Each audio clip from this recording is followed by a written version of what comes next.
This is Infection, the survival podcast recorded live on Tuesday, January 5th, 2021, episode 312.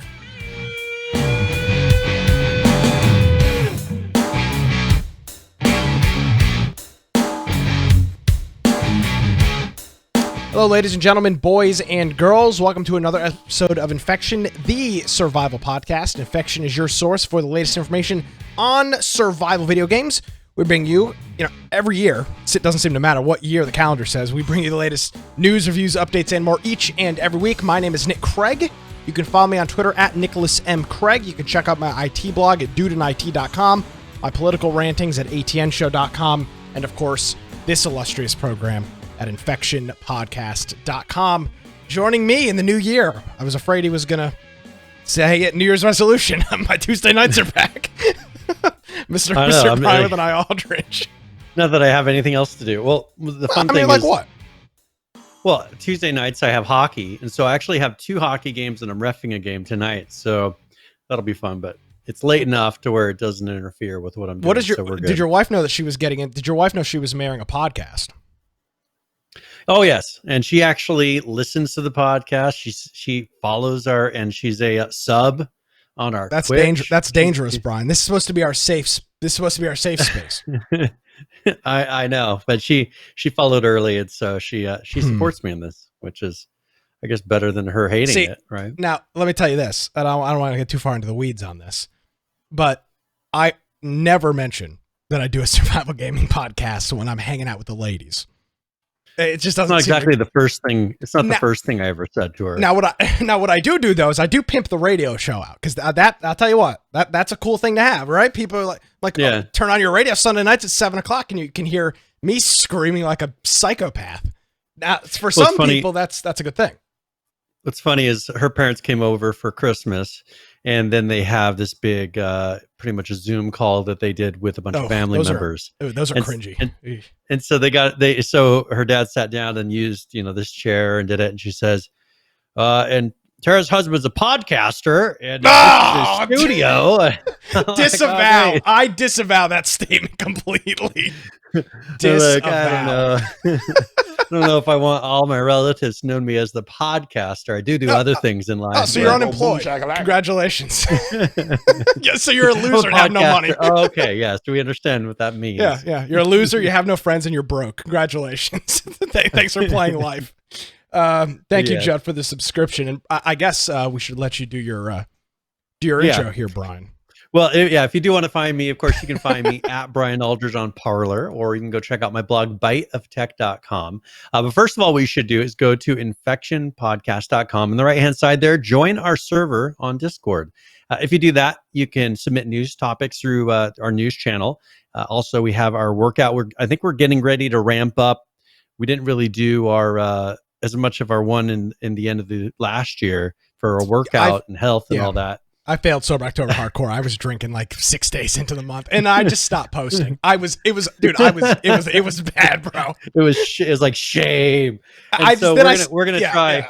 Yeah, no, it's not gonna be a sober. It's not gonna be a sober January or whatever. It ought to be broken. No. And so, but what we are gonna do is we're gonna get people to start going back to the gym, and we're doing our ramp up for PAX. So we're gonna do a really long ramp up for PAX and try to get in shape to where we'll all show up ripped, right? I'm not going to show up ripped. I might show up broken in half, but I'll be there. But so we got our workout channel. We got a couple different other things in there, but we'll discuss this here in a second. I did have a request for us to have a game of the week, of a specific game. And so I'll discuss that with you here for a second and give me your ideas. Also our Steam group, if you want to get a notification before our live show starts, and you can just have Steam open, be a member of that group. 5 or 10 minutes before we start, I send a little Steam notification, remind you should jump in and join us for the live show. We also have our video forums, which are on Twitch, YouTube, BitChute, and DLive. We have our podcast extras that Judd does for us if you want to see our pre and post show that we do. And then for the audio only forums, the lower right-hand side there has web-based apps, mobile apps, all kinds of things. We'll link to that. But that is after the fact. Recorded version of the podcast. But if you are listening to that, one thing you can do is follow along in our show notes. For now, it will be 312 episodes worth of show notes on there. And if you just go click the link, and you'll be able to watch the video form of it. There's an audio player in there, and then a bunch of links that you can go to that will allow you to kind of follow along as you listen. If you want to support us, you can do that through the support tab. There's a menu option, or you can go to infectionpodcast.com/support, or go to amazon.infectionpodcast.com, humble.infectionpodcast.com, where, as you heard a little bit ago from one of our friends, the Prime Gaming subs are also another way that you can support the podcast. Absolutely. I want to thank our friend Unicorn Joe for gifting a sub here before we started the program to a new viewer of the program. So, Joe, thank you for that. And then our friend Judd for hitting us up with the 25-month resubscription as well. I will say, Brian, Buddy P&G over on DLive says podcasting is manlier than a lumberjack or construction worker. It's not about manly. It's about a feasible it takes income. Balls well, it also takes balls to tell people that you do it. I don't think I've ever been called. I'll tell you this. All joking aside, saying that now I do like an actual radio show. I'm not taking anything away from podcasting because obviously podcasts are first, right? Through podcast. Mm-hmm. But to say like you do a radio, it's just funny. Like I do 3 or 4 podcasts a week, and it's like every jackass does a podcast. I'm like, oh, I'm on the radio. Mm-hmm. Oh, you're on the radio, and it's like, yeah, the dying media. Yes, I'm on that dying media. Everybody loves. Okay, dying media, but hey, people listen when they're driving their cars. Especially the type of radio show it is. It's not a music show, so it's a very niche audience for that. So I've never listened to the over-the-air radio in my car since I purchased it. Not once. But I'm a different demographic though. You are. Judd saying people 60 plus to listen to the radio. You'd be surprised. The numbers are actually quite. Sean, I'm not into the 60s plus crowd, but you'd be surprised at the numbers that are released from the radio, our RAE or whatever the radio group is. There are some. It does skew younger. Talk radio is completely different. Music is one thing. Talk is a whole. I think it's tough to discuss it with a demographic like us who are very technologically active. We use our phones to stream a lot of content. I don't think there are a lot of people that do that, but I think there are a lot of people who still don't. First of all, maybe they live in an area that doesn't have good bandwidth to their cell phones, and so they're not streaming a lot of content while they're driving. I happen to live in a place where I can get good high quality audio while I'm driving, streaming right to my device. Not every place is like that. There's some people that struggle enough just to have barely have enough internet to stream something at their house, let alone to their cell phone while they're driving down the road. So UGX5 radio. Yeah, exactly. There's the people like that, as they are, they're not going to be. He can't afford to podcast. Yeah, he'd go broke podcasting. But I will say, if you want, for example, like locals things, you're probably going to want to listen to the radio because I listen. By the way, I listen to podcasts, including this one, all week. Right? I listen to all these different podcasts and web shows, and I don't know where we were going with this, but yes, thank you, Sean. So yeah, that's it. 2021, new year. What'd you do on New Year's, Brian? Did you have a big fiesta? Anything exciting? So we had a couple friends over. Well, one of my friends and their kids. Yeah. So we had a couple of kids running around here. We had some Nerf wars, or the guns wars and all that. So it was a lot of fun. We didn't stay up that late. I don't think. I didn't really look at the clock to see if it was midnight or whatever, but we just hung out and then went to bed. Yeah. I got sent an interesting video of you, oh, I know. New Year's Eve night. He was messing around. Yeah, I had a nice little party. We did some fireworks, did some champagne, some beer pong, all the fun things that you do at a house party for New Year's Eve. So, yeah, good times here. I guess we're coming close to our 6-year anniversary, I believe. That's going to be next month. Did we start I think in it's this February? Month. I have no freaking clue. We do this, we do this every single year. We're like, oh damn, what month is? I feel like it was February. I feel like it was. It may have been the first week of February, but I mean, honest to God, at this point, I don't freaking know. Not that it really matters anymore. No, it really doesn't, because it's all the same. It actually was January 20th, 2015. So Okay, so at the end of the month. yeah, so we got oh man, we're a day short. So 2 weeks. It'll be the 19th. Okay. That'll be our 6-year anniversary. Maybe we'll get Adam Clegg and the whole. I'm sure he'd love to come back on the podcast. We could do a repeat. You could ask him how China's doing now and see what they say. God. Yeah, so we've got that coming up. You mentioned in the intro, Game of the Week. Somebody mentioned something to you. What? Yeah, so we had a what'd you hear? request to possibly play Unturned, maybe throw up our own server, and I could throw up a public server, get some people maybe coming into it a little bit, throw on a mod or two, whatever, if there's a mod that people prefer. But there was a request to play some Unturned this weekend, and that was Musty who asked, and I did ask him, I said, if you'd like us to do that, please come up with a couple of ideas for maybe mods or whatever that we could try that would enhance the experience and get some people in there. So Okay, cool. Yeah, let's do it. What I could do, I'd probably prefer to throw up a server 2 or 3 days prior to us doing that. So let's do it on Saturday though. No. Well, do you want to do it? Oh yeah, we could do it Saturday. Yeah, because I mean the whole Friday night game night thing I think is I'll probably do is throw up a server so that people, if they want to jump in and do stuff, they can. But then we'll have a time when we jump in there and play as a group. So that'll probably be Saturday afternoon on the East Coast. We'll jump in there and play some of that. So that'll be Unturned. Yeah, and I got a similar message from Musty. So thank you very much for the recommendation and kind of taking that and running with it. So we'll be playing some Unturned this weekend. Keep an eye on our Discord. You can find the link for that at infectionpodcast.com, and you can jump on in there and play that very tough game. Which tends to piss a lot of people off. Well, Brian, it was a record-breaking year in more ways than one.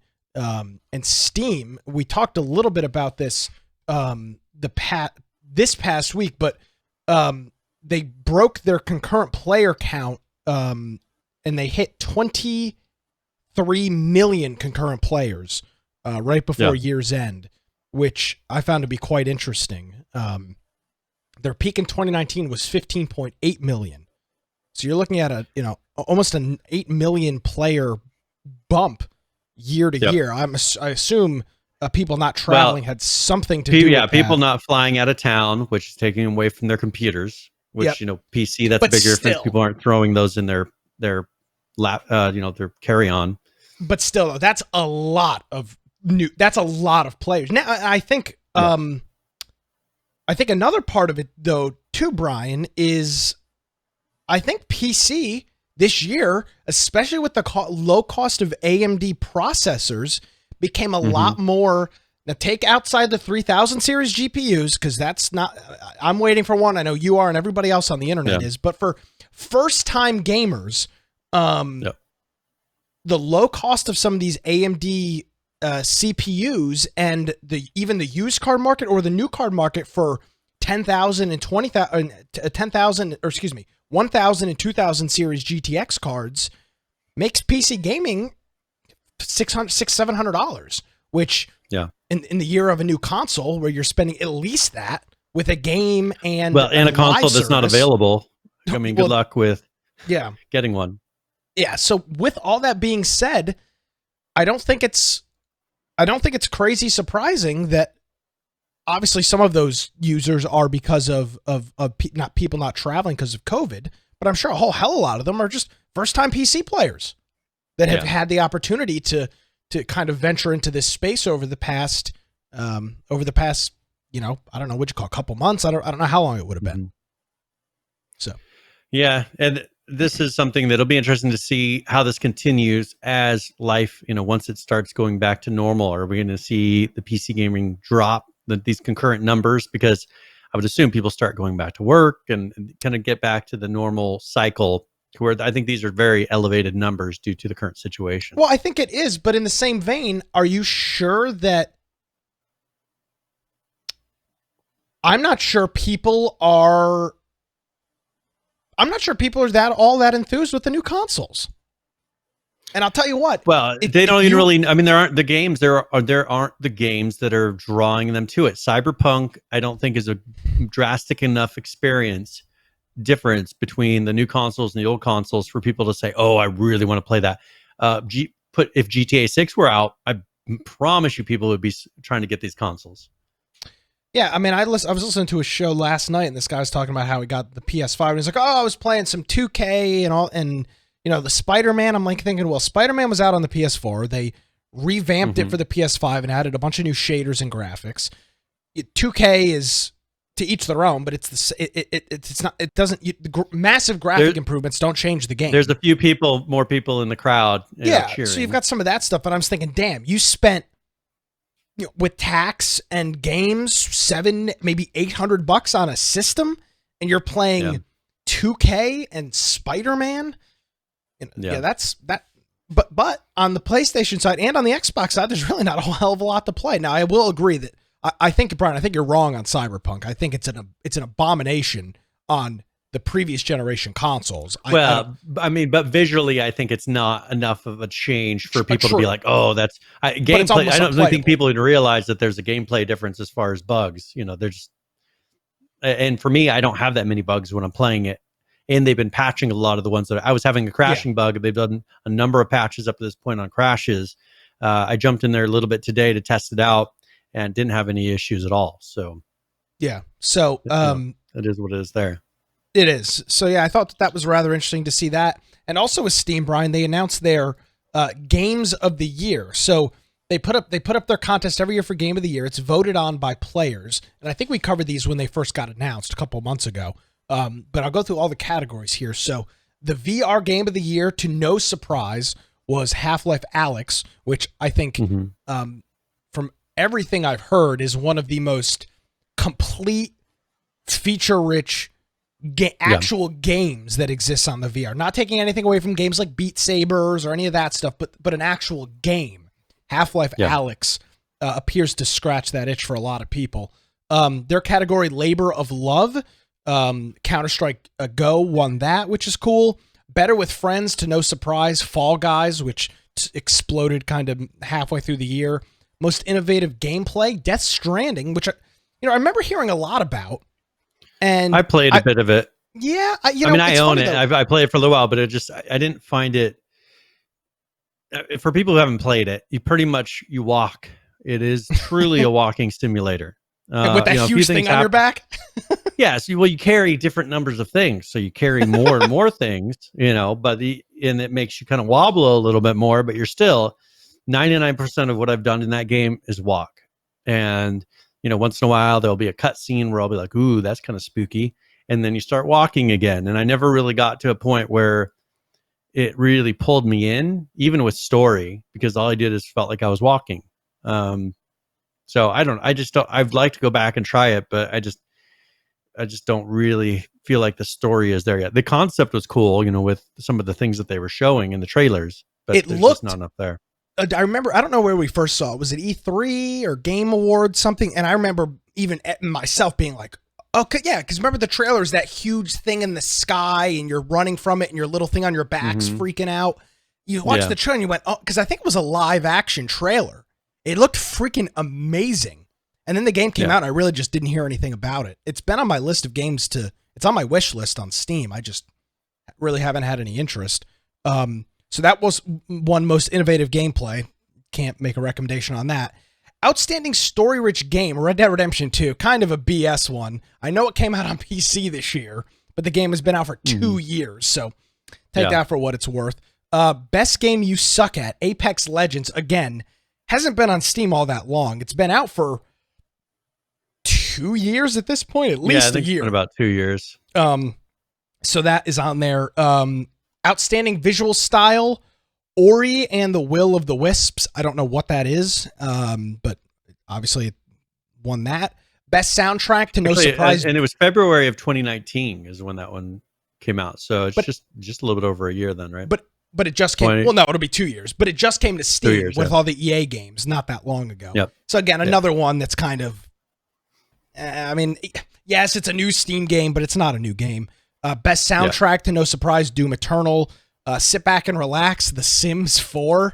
I'm a little surprised its Flight Simulator didn't win that. And then, Brian, this one really kind of perturbs me. Game of the Year, Red Dead Redemption 2.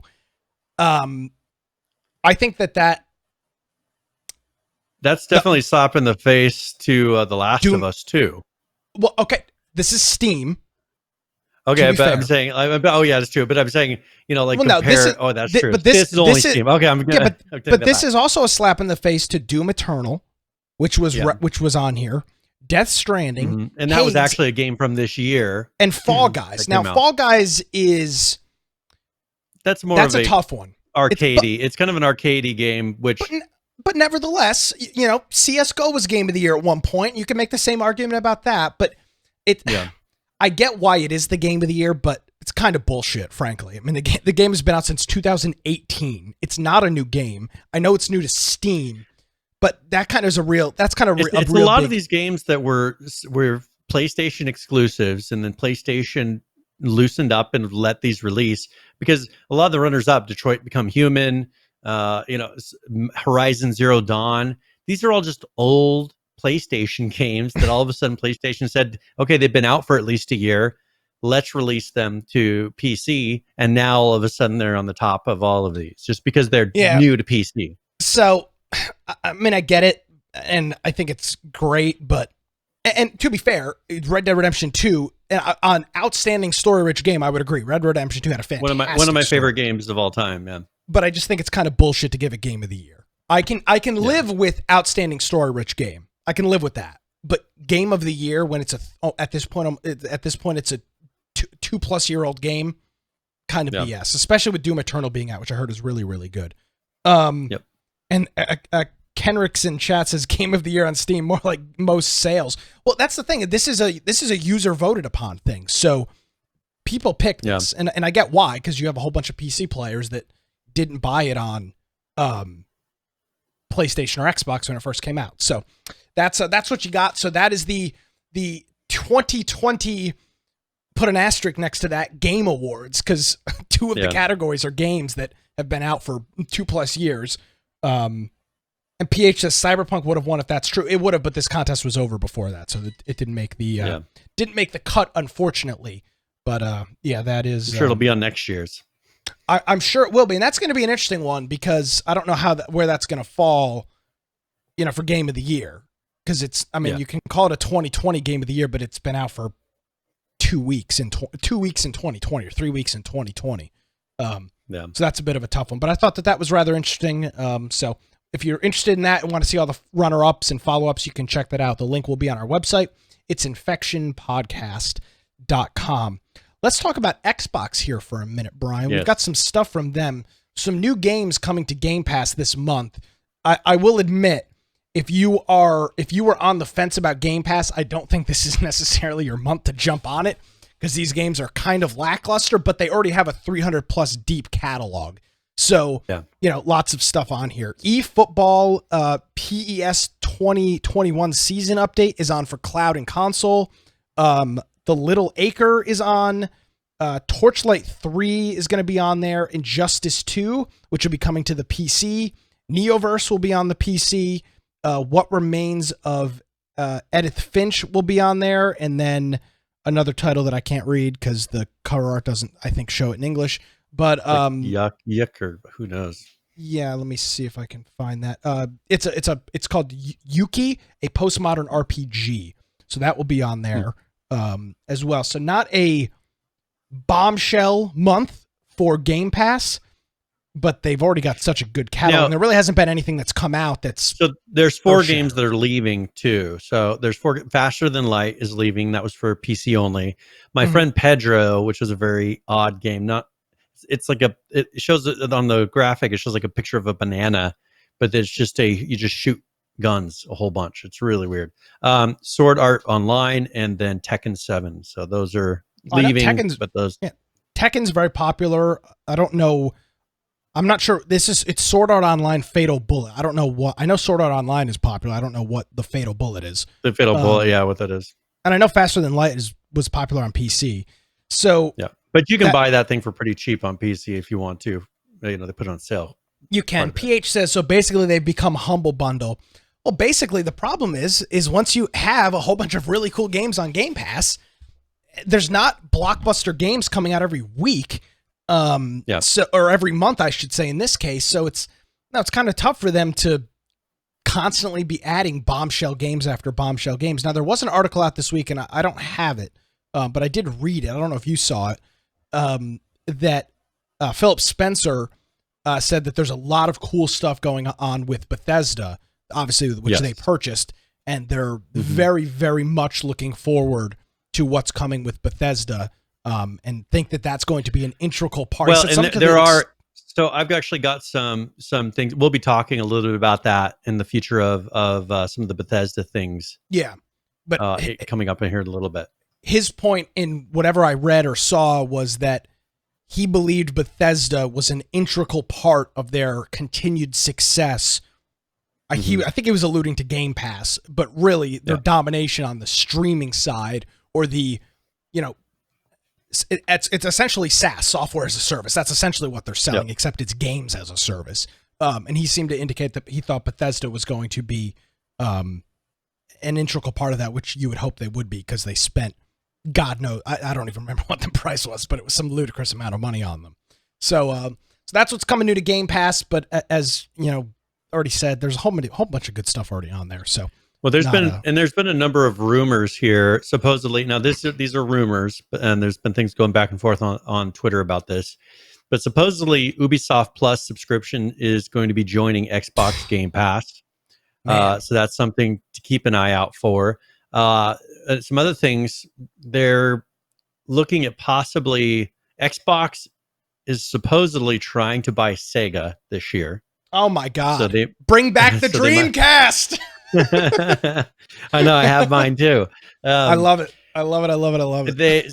And so there was also, they're going to be dropping their Xbox Live Gold, and then roll it into the Game Pass service, and then free to play games will not require any type of subscription anymore.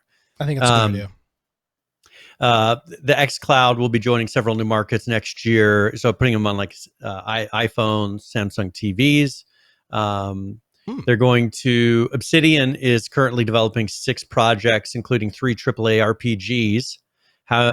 And so that's something that should be coming to Xbox here pretty soon.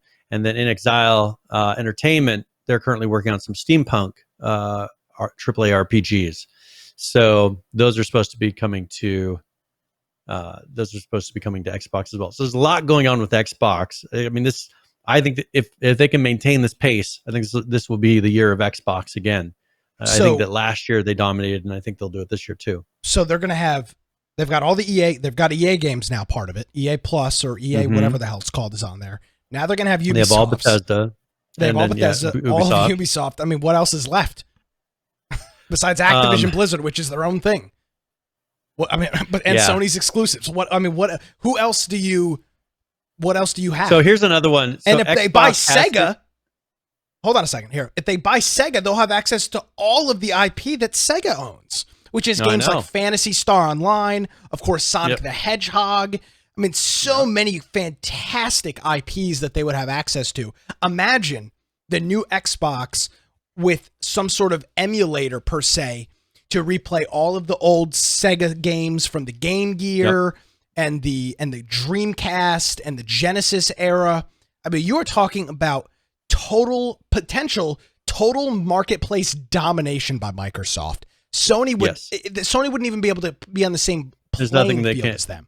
Yeah, there's nothing they'd have to somehow merge with Nintendo to be viable. Yeah, and damn well Nintendo's not going to do that. So, because there's literally nobody left.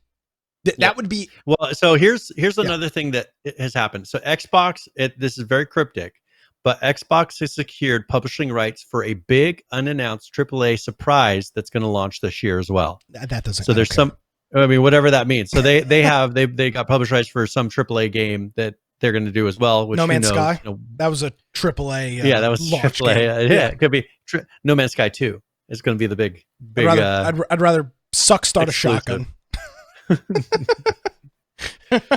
So it'd be interesting to see that these are a lot of rumors, but if they can pull a lot of these off, I think it'll just continue making. I think they realized, look at Netflix, look at how much money Netflix makes, and Netflix makes their own content just like Microsoft makes their own games.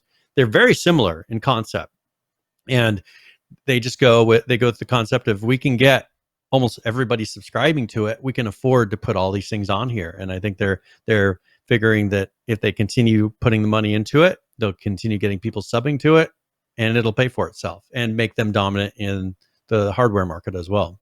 Yeah, I think the Ubisoft thing is probably going to happen just because they did it with EA, and I would say EA's got a bigger catalog than Ubisoft does. Now I know they've got Far Cry and Assassin's Creed, but nevertheless, I think EA was probably a harder nut to crack than Ubisoft was. The Sega thing's probably not. I don't know what the deal is with that. That would be huge, but that's probably less likely than the Ubisoft thing. But then again, you look at Ubisoft, Brian. You got all the Tom Clancy games, all the Far Cry games, all the Assassin's Creed games. I mean, that's a huge look. There's been like 600 Tom Clancy games that have been out. Yeah. You're talking about a huge catalog of games. What was the spy game? Are you talking about Hitman or? No, I'm thinking of Watch Dogs. You know. Oh yeah, Watch Dogs. Not a huge IP, but a relatively successful couple of two games from them. So that would be a huge. Well, and they're coming win. out with their new that third Watch Dogs, right? That's the online. Isn't that one the third one's like an online MMO style Watch Dogs, if I remember correctly? Legion. Well, there's Legion. There's Watch Dogs 1 and Watch Dogs 2, right? Aren't those the three? Yeah, Legion's the new one that just came out.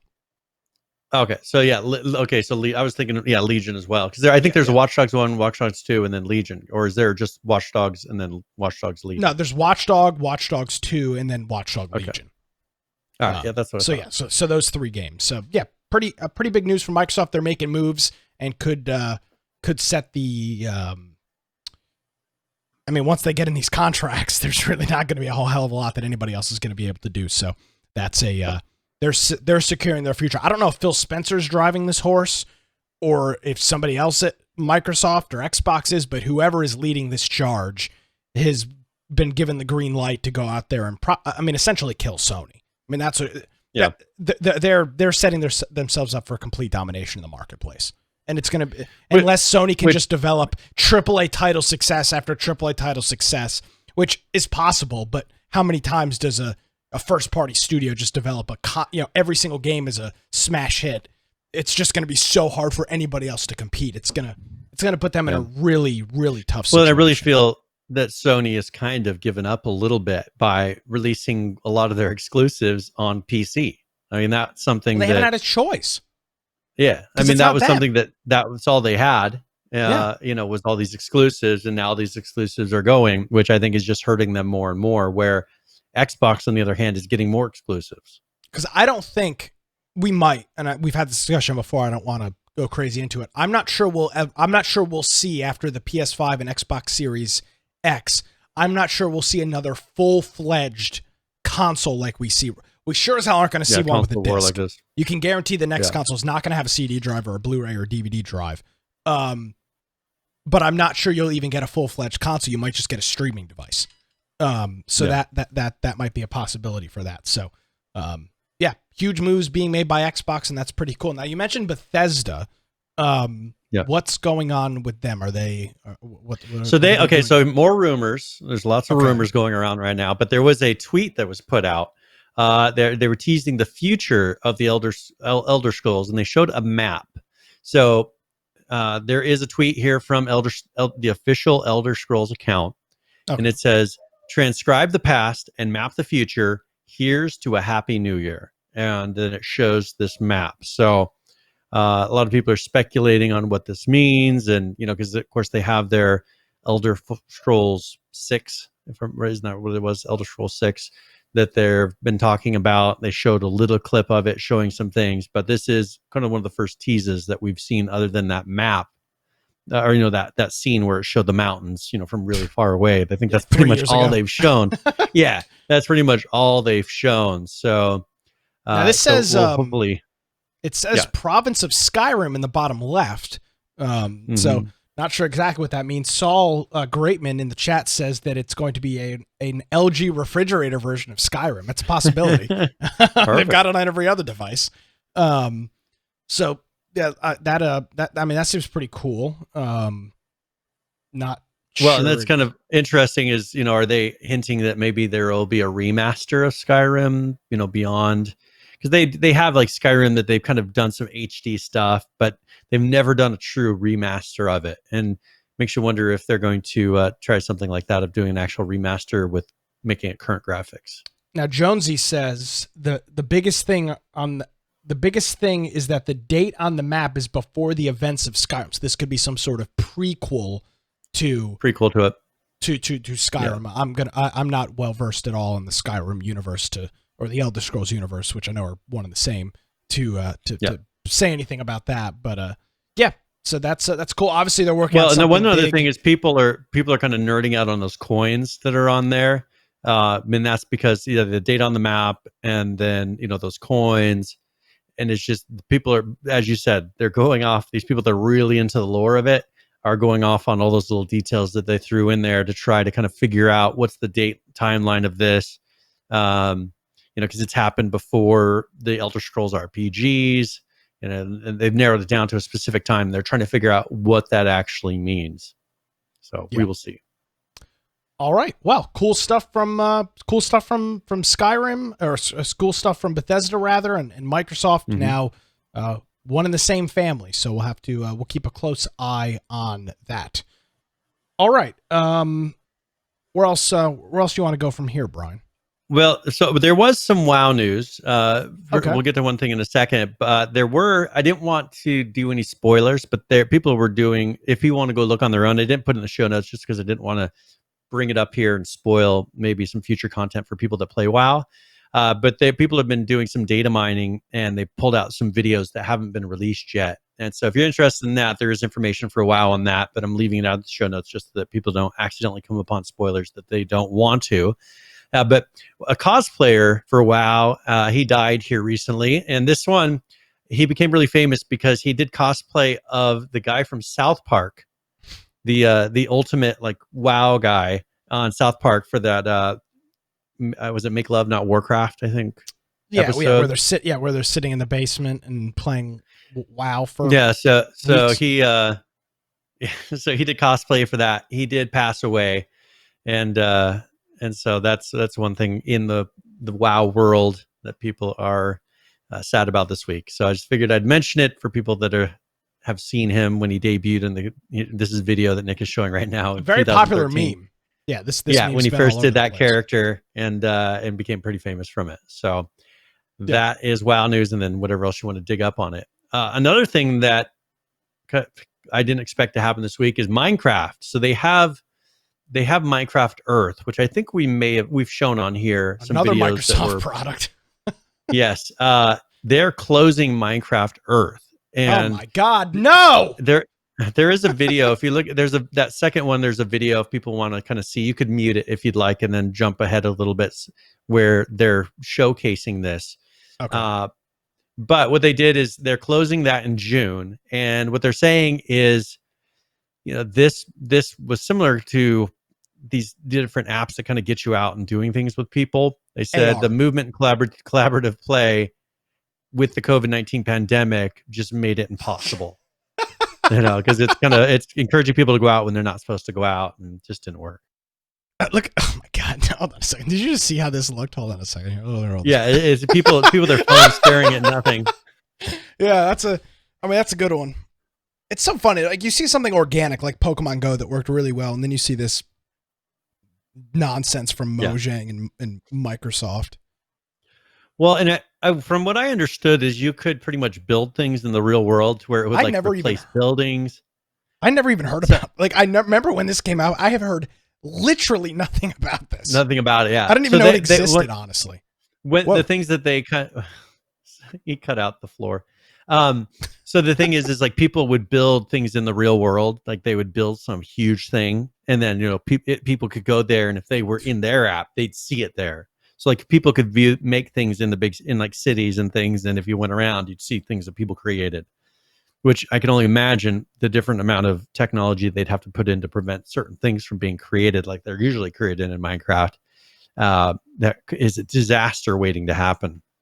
Well, I'll tell you this. First of all, the biggest issue I would assume with Minecraft Earth would be that it was probably only on iOS. based on what I'm seeing, that right off the bat, you've alienated yourself to what 40 to 60% of the marketplace, depending on the country, especially overseas. iPhones are really popular in like the China States, and places like that. But Android is incredibly popular, especially in parts of Europe and parts of the Middle East. Very, very popular with that, which, you've got a huge user base there.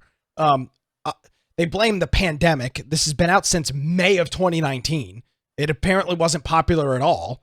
So just another company using the scamdemic as their reason for closing down, which is nonsense. The game was out for a year.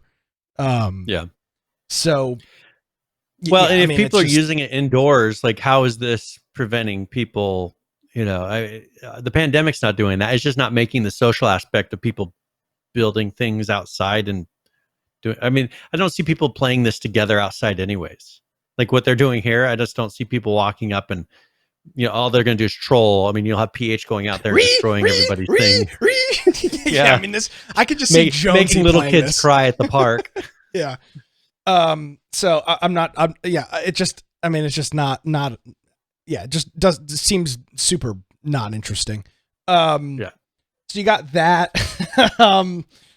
Let's see. Got a couple comments in chat here. Hell Self says Pokemon Go was a great excuse to walk around the town with backpacks full of liquor.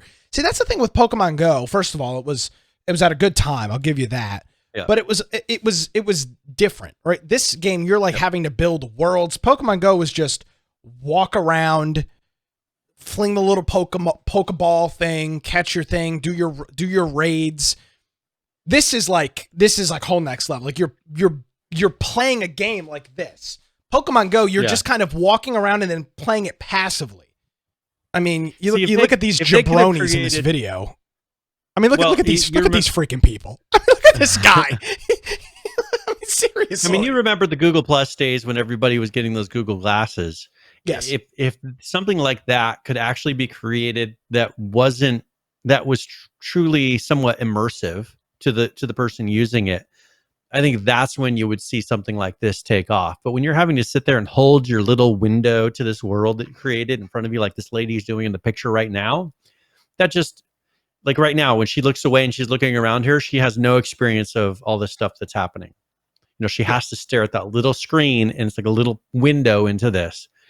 I mean, if you came up with a really creative game mode or something that to where, you were looking through a little window, that would be one thing. But this is something that I think would be much better if you had true augmented reality with glasses in a way that allowed you to still move around and not be a risk of walking into traffic and things like that. I mean, look at this lady. She is like fully immersed in like she is fully immersed in, I mean, that's literally like, how is that an enjoyable experience? She's on an iPhone. At least the other guy's on an iPad.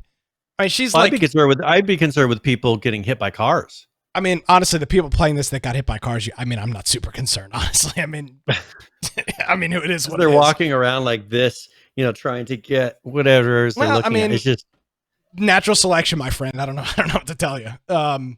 So I just really hate that they say the pandemic has made that impossible. That is such bullshit from Microsoft and Minecraft. Like, I think it just the game has been a failure for a year, and then you're like, oh, COVID, cancel the product. Like come on, that's nonsense. I just think it's just not the right way to do it. Like creating this world where it's supposed all this big stuff and people are using their little phones. It just doesn't work. I don't think it's good enough. So yeah, there you go. Minecraft Earth. I'm sure something else may happen. It's live through the end of June.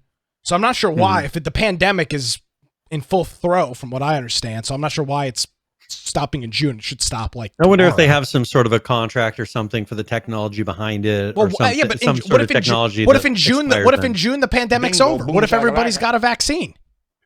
Well, I'm sure if all of a sudden like tons of people are using it by June, they'd be like, "Oh, we're gonna revive That's what this." I'm saying. Like you're like, "Oh, the pandemic. It's January 5th. Who knows what's going to be happening in June? An asteroid could hit the Earth by June. I mean, who knows?" Oh, I know. Yeah, we could have 2021 even better than 2020. Yeah, I mean, I'm ready for the sequel, but it's like, I don't know. That's kind of weird. apparently for them it was a difficult decision. I want to thank our friend Big Woody Sauce for hitting us up with the subscription, saying I'd pay to see people raid another group in Minecraft World. Yeah, raiding is always the thing is, be fun just to go and like you're destroying little kids' things that they're building and just watching them cry in the park. I mean, just imagine. You find that enjoyable? Yeah, I find it hilarious watching people do it. Like I'd sit on the side and watch some guy come up and like destroy this kid's thing, and then he starts screaming and crying to his mom. Now, I think it would be hilarious. Okay, all right. Hold on a second here. There's an elephant in the room that we need to discuss. You now have 3 young children in your possession. Yes. How does that not make you a terrible person? More than you already were. I see them do it to each other, and sometimes it makes you laugh a little bit because one's bawling because something really stupid happened. Have you changed your opinion on griefing kids in Gary's Mod Harry Potter RP now that you have stepped? No, if they're screaming and crying, I'll send them to their room for something like that. They deserve it if they're going to go in there. And plus, they shouldn't be playing with those people anyways. They're too young. They should be playing with people like you. Exactly. Exactly. Grown ass men. Yeah, they don't need to be playing Gary's Mod with us adults. All right, go back to your room. Yeah, go play Roblox. Okay, let's talk about Twitch for a minute, our favorite streaming service. Yeah, absolutely. Big fans. You know that there's been takedowns and they've been doing a lot of DMCA things lately.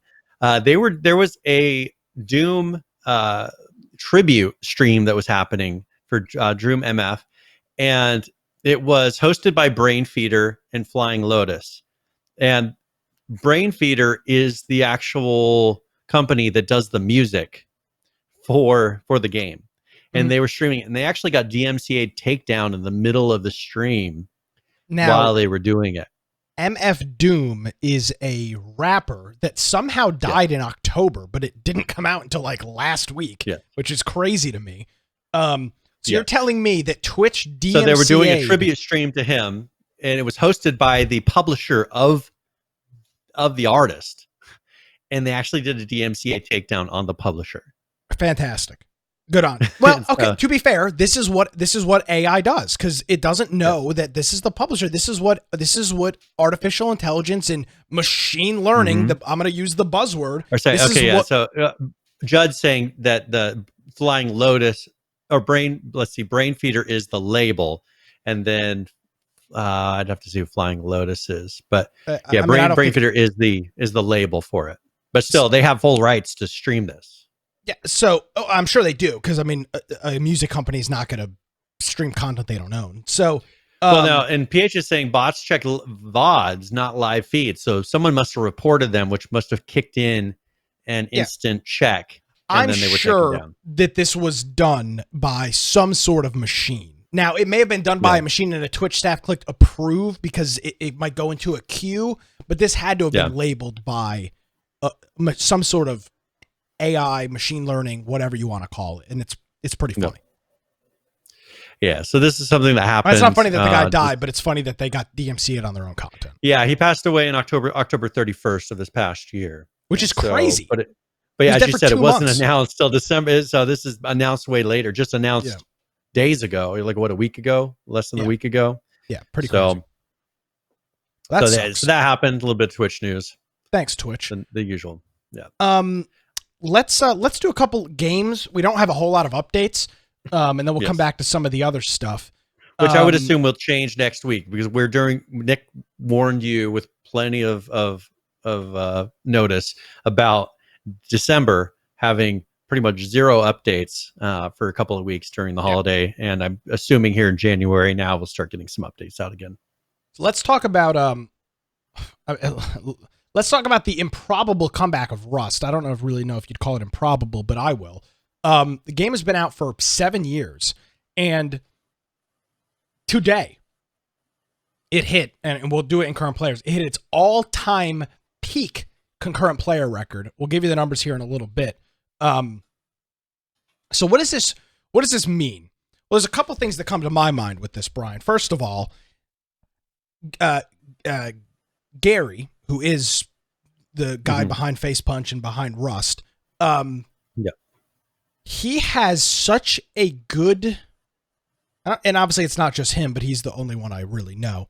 he has got such a good pulse of what the community wants and is able to constantly deliver week after week, update after update, wipe after wipe, is able to constantly deliver what the community wants. I don't know how much time he spends playing the game. I don't know how many people he's got employed that literally just run around the world and figure out what people are doing. But their ability to just feed the community is it's insane. I mean, in all of the games that we cover, Rust and Ark are the top two that do this. But as of late, it's really been Rust that has just been. I mean, they're just hitting home run after home run. Well, and I think he's active. You know, I think he's active in his communities, and he's been. I remember we were doing one episode, and he was in our chat, and he was talking, and he talked to me for a little while afterwards, and that shows, because if you're just a developer who doesn't really care, it's just a successful game, do whatever. No, he's actually going out, finding places where they're talking about his game, and probably taking feedback from that of what people say, and kind of using that to determine what they do in the future, because, there's a lot of people that make games to where you don't hear a word from them. They dead silence. They're never out in the community. They'll have their PR person, their person with the colored hair out there talking, but that's pretty much all you ever hear. And so I think with him, I think he is or has people that are very active in these communities. Plus, with Shadowfrax, he's incredibly active in the community. They hire him to do videos every week. I think that they've picked up and found a way to really keep in touch with the community and actually make content that people like, rather than content that in the boardroom sounds cool. Yeah, I think the other thing to note here too is that this game's got a very unique player base. It is Rust is not a game that you dabble in, similar to games like Ark. You don't passively play Rust. You play Rust. You play it whenever you're not working. You play it all weekend. You play Rust. If you play Rust for any period of time, that's how you have to play, because that's how grueling and demanding the game is. So while it's not the highest amount of concurrent players of other games like a PUBG or whatever, it's a very different player base. It's more consistent too. I think you'll have people playing for very long periods of time, compared to PUBG, where you may have a couple hours where you have a lot of people playing a couple games and then logging out. Where people in Rust, like, they're dedicated, they're working their bases, they're doing like we used to do in Ark, where everybody's doing something. Yeah, there's a goal. Yeah, and it's a very fast-paced game. So I think it shows a couple of interesting things. It obviously shows that, and I understand Rust had a lot of money that was available to it. Gary's Mod was one of the early success stories of Steam. He's a multi-millionaire off of Gary's Mod. So it's not like Rust. I think it's a little unfair, Brian, to say Rust is like every other early access game. Yes, it took a lot of work. Yes, it took a lot of time, but it did have, first of all, a very successful name behind it and almost unlimited funds. So I think that's a little hard to say, but that game has been in early access since 2013, and it just today hit its peak. So, I mean, it shows you that a game like Atlas, like Scum, like Survive the Nights, like Zero, like Miscreated, some of these games that have smaller player counts, that, I mean, if you have a community of people, and if you can do what they, not always what they want, but what they need, it works. And 7 years later, Rust has got its highest concurrent players, which I'll have here towards the end of the show in the current player segment. So thought that was pretty cool. It was trending that way. I think over the past couple of current players, I've mentioned how much higher Rust is than Ark. It's been 20, 30, 40,000 concurrent at a time. So that is, I think it was only inevitable. And I don't think it'll stop there. I think there's lots of things that they're working on. We had an update video last week. Lots of things that they're working on in Rust. So I don't foresee anything drastic happening with them anytime soon. Yep. Yeah, and that'll be interesting to see, is if they do any kind of spin-offs or anything extra, or if they're just going to keep kind of going down this path and keeping the way it is. Yeah, and then I've got Ark 2. But I I'm mean, there's saying, the, that with they're on these player bases, they have the ability to kind of spin stuff off and see what sticks. yeah, I mean, they're And kind so of I think on the same trajectory. They're not in the same trajectory, Mhm. but they're both. Arc came out a little bit later, but they both got similar player bases, and Arc's now similar doing Arc style 2. of people play for a long period of time, generally working and focusing on this on a joint thing. I think there's a lot of similarities. It'll be interesting to see if this. I think this will have more longevity than Arc. Especially if Arc keeps trying to change things too much. Well, and now And they're plus, they're releasing their final DLC. And then that'll be it for Arc. and they're doing their TV show. There's lots of Yep. things. There's lots of things on there. So, All right. Well, do you want to talk about Arc for a minute here? Yeah, Since what do we got? brought them up. All right. So first of all, they did put out a post where they were talking about first the holidays and the New Year and all of this. So the post is somewhat long, but we can kind of go through a few of the things.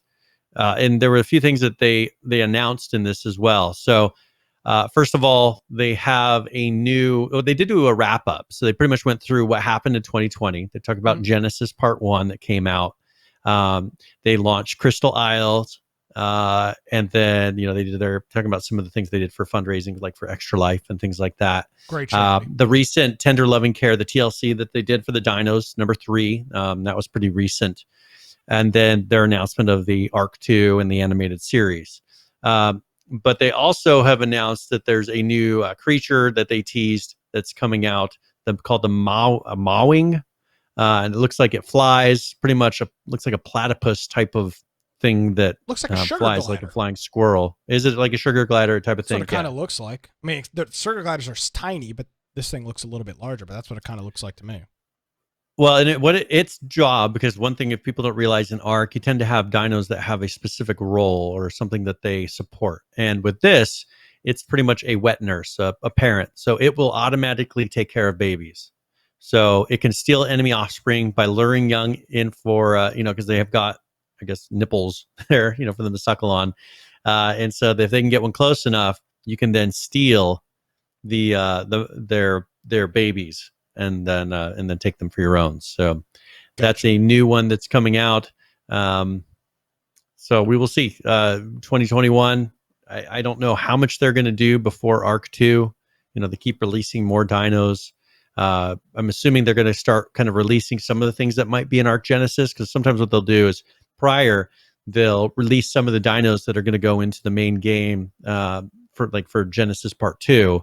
At some point they'll probably start rolling those into the game, and you'll see some of those things showing up. But I don't know outside of that. Who knows what else they're going to do, because they got a lot coming up with their television show and Arc 2. Yeah, and the television show's isn't the television show 2022 though? It's over a year away. I don't think it's before it's actually released. I don't even. Did they say where it's going to be? Is it on? I don't know if it's on. Is it on Netflix? Is it on Amazon? Is it going to be? I hope it's not a pay only. I don't know what they're going to do with it. I know we showed the trailer. It looks cool. I mean, it looks cool. It reminds me of like Avatar: The Last Airbender. That style of anime. It is technically anime, but not. It's very much more Americanized version of it. It just says an animated television series. Yeah, whatever that means. I don't suspect they're going to run it on television, but I don't see anywhere here where they're actually hinting at where it's going to. Yeah, maybe they can start their own streaming service like everybody else, so that piracy continues to go through the roof. Everybody and their mother owns a streaming. We should start one, Brian. We'd probably make $8 a month. Let's start a streaming service. We'll offer 3 channels, and there you go. I think it's a great idea. Anybody want to join? They'll pay for packs. I don't. What do we call it? The survival gaming plus. I got to put the plus there. That's how everybody gets you in. So there were two patches. One of them was a little bit bigger. The second was really small, but they did one on December 24th, which was pretty much announcing the New Year's. And so for people that play on our Arc server, we had our internet go out for our Arc server pretty much the day of New Year's Eve. Oh no. and it was down for 2 days. And so what's funny is I scheduled for the company to come out and repair it. And then a couple hours before they came out, it started working again magically. So when they were out there, I had them replace the modem with a new one that I had already purchased, so they have a new piece of equipment. But I'm thinking of rerunning this, having an event where everybody comes in, and then because you can only run this once per save. Gotcha. And so having it to where we set a day, maybe over the weekend or something, and activate, since we're able to do the New Year's event. I assume it hasn't gone to where we can rerun this and have it go. So we'll try to do that so that way people can get some of the prizes and things that happen from this. Since while everybody was waiting for it to start, everything crashed and nothing happened. I'll tell you what, our servers seem to be popping off. Yeah, and so I've made Falcon an admin on it, and he goes through and deals with a lot of the day-to-day stuff of helping people with various things, and it's really been picking up, and just we've been trying to keep it active and working and getting all the mods just right and dealing with all the changes that they do with various patches and updates. Yeah, it looks like split throughout the servers, there's like 10 or 11 people playing combined on all the servers right now, which is cool. Yep. So neat. Yeah, and that's been pretty consistent. Yeah. So that was 320.38. Now 320.50, it was just server only, and it said fixed a meshing exploit. That was pretty much the update for that one. Gotcha. All right, cool. Well, Brian, we're about an hour into the program. Do we have a game? Now, lots of things are going to change in 2021. Can fans of this program still expect a giveaway each week? Of course. That is something that we will continue doing, and whether you want it or not. Yeah. And today I'm going to be giving away a copy of Warhammer Chaos Bane. And this is one that came out about a year ago. Very positive recent reviews. Currently $29.99 on Steam. And so if you do exclamation point giveaway, we will give this away here in about an hour before the end of the show. But this is Warhammer Chaos Bane. So should be a fun game. All right, let's talk about Epic, which, we've got to pay the bills here on the program, so we'll talk about them for a second. Now, obviously, they have grown leaps and bounds over the past couple of years, and they're headquartered in Cary, North Carolina, which is about 2 hours from where I am. And Brian, that reminds me, we need to talk about something at the end of the show. Okay. And I've driven by their headquarters. One of our very good friends, Brian, who has been a longtime friend of the show, our friend Nissan Communications, lives like 5 minutes from their headquarters. So I've driven past their headquarters a whole bunch of times. Well, obviously you see big companies like HP and Apple and Microsoft. They build these huge campuses. If you know anything about the Research Triangle Park in North Carolina, it is a very dense area. There's not a whole hell of a lot of land available to buy and then put a headquarters up. Well, they decided that they were just going to buy a mall, tear it down, and build their headquarters out of that. So they're buying the Cary Town Center, which has been for the most part pretty much vacant for the past couple of years because it's a failing mall. But they bought the Cary Town Center for $95 million. It's got almost 1 million square feet that they'll be working on. They are going to hopefully have it complete by 2024, but they're going to essentially make this their campus on here. They're anticipating growing their staff exponentially because of that, and they're planning on putting a sports and recreation center that's going to be available to the residents of the town of Cary. They made out pretty good on this. Again, not a lot of land available, especially in the Cary area. It's a very densely populated area, so they bought a failing mall, which they were about to redo, and now it's going to be their new home. So I'm not sure if they're going to tear it down or if they're going to modify it. Well, I mean, the thing is, now's the perfect time to buy a mall. I mean, right now, especially property this prices mall. are... This mall's... Yeah. I don't know. Property prices are as good as they're going to get at the moment. I don't know if Nissan Communications is in chat, but I mean, there's like maybe a dozen or so stores open in this mall right now. So it's very much failing, and it's just right down the road from their current headquarters. So their employees won't have to, travel to a whole nother side of town to make that happen. So Yeah, that's Epic. They're making Well, and then moves. there's one other thing that's happened with Epic this week. They had a bug, or there is a bug in their Epic Game Store currently that's raising CPU temperatures. They said that there's a partial fix available. So if you have this, open it up and try to update to the latest version. But this is something that on some of these machines, for instance, one person said that they disabled the launcher and their CPU temperature went from 50 Celsius down to 37 Celsius. So, and other people were making similar claims. This was on an AMD Ryzen 7 chip.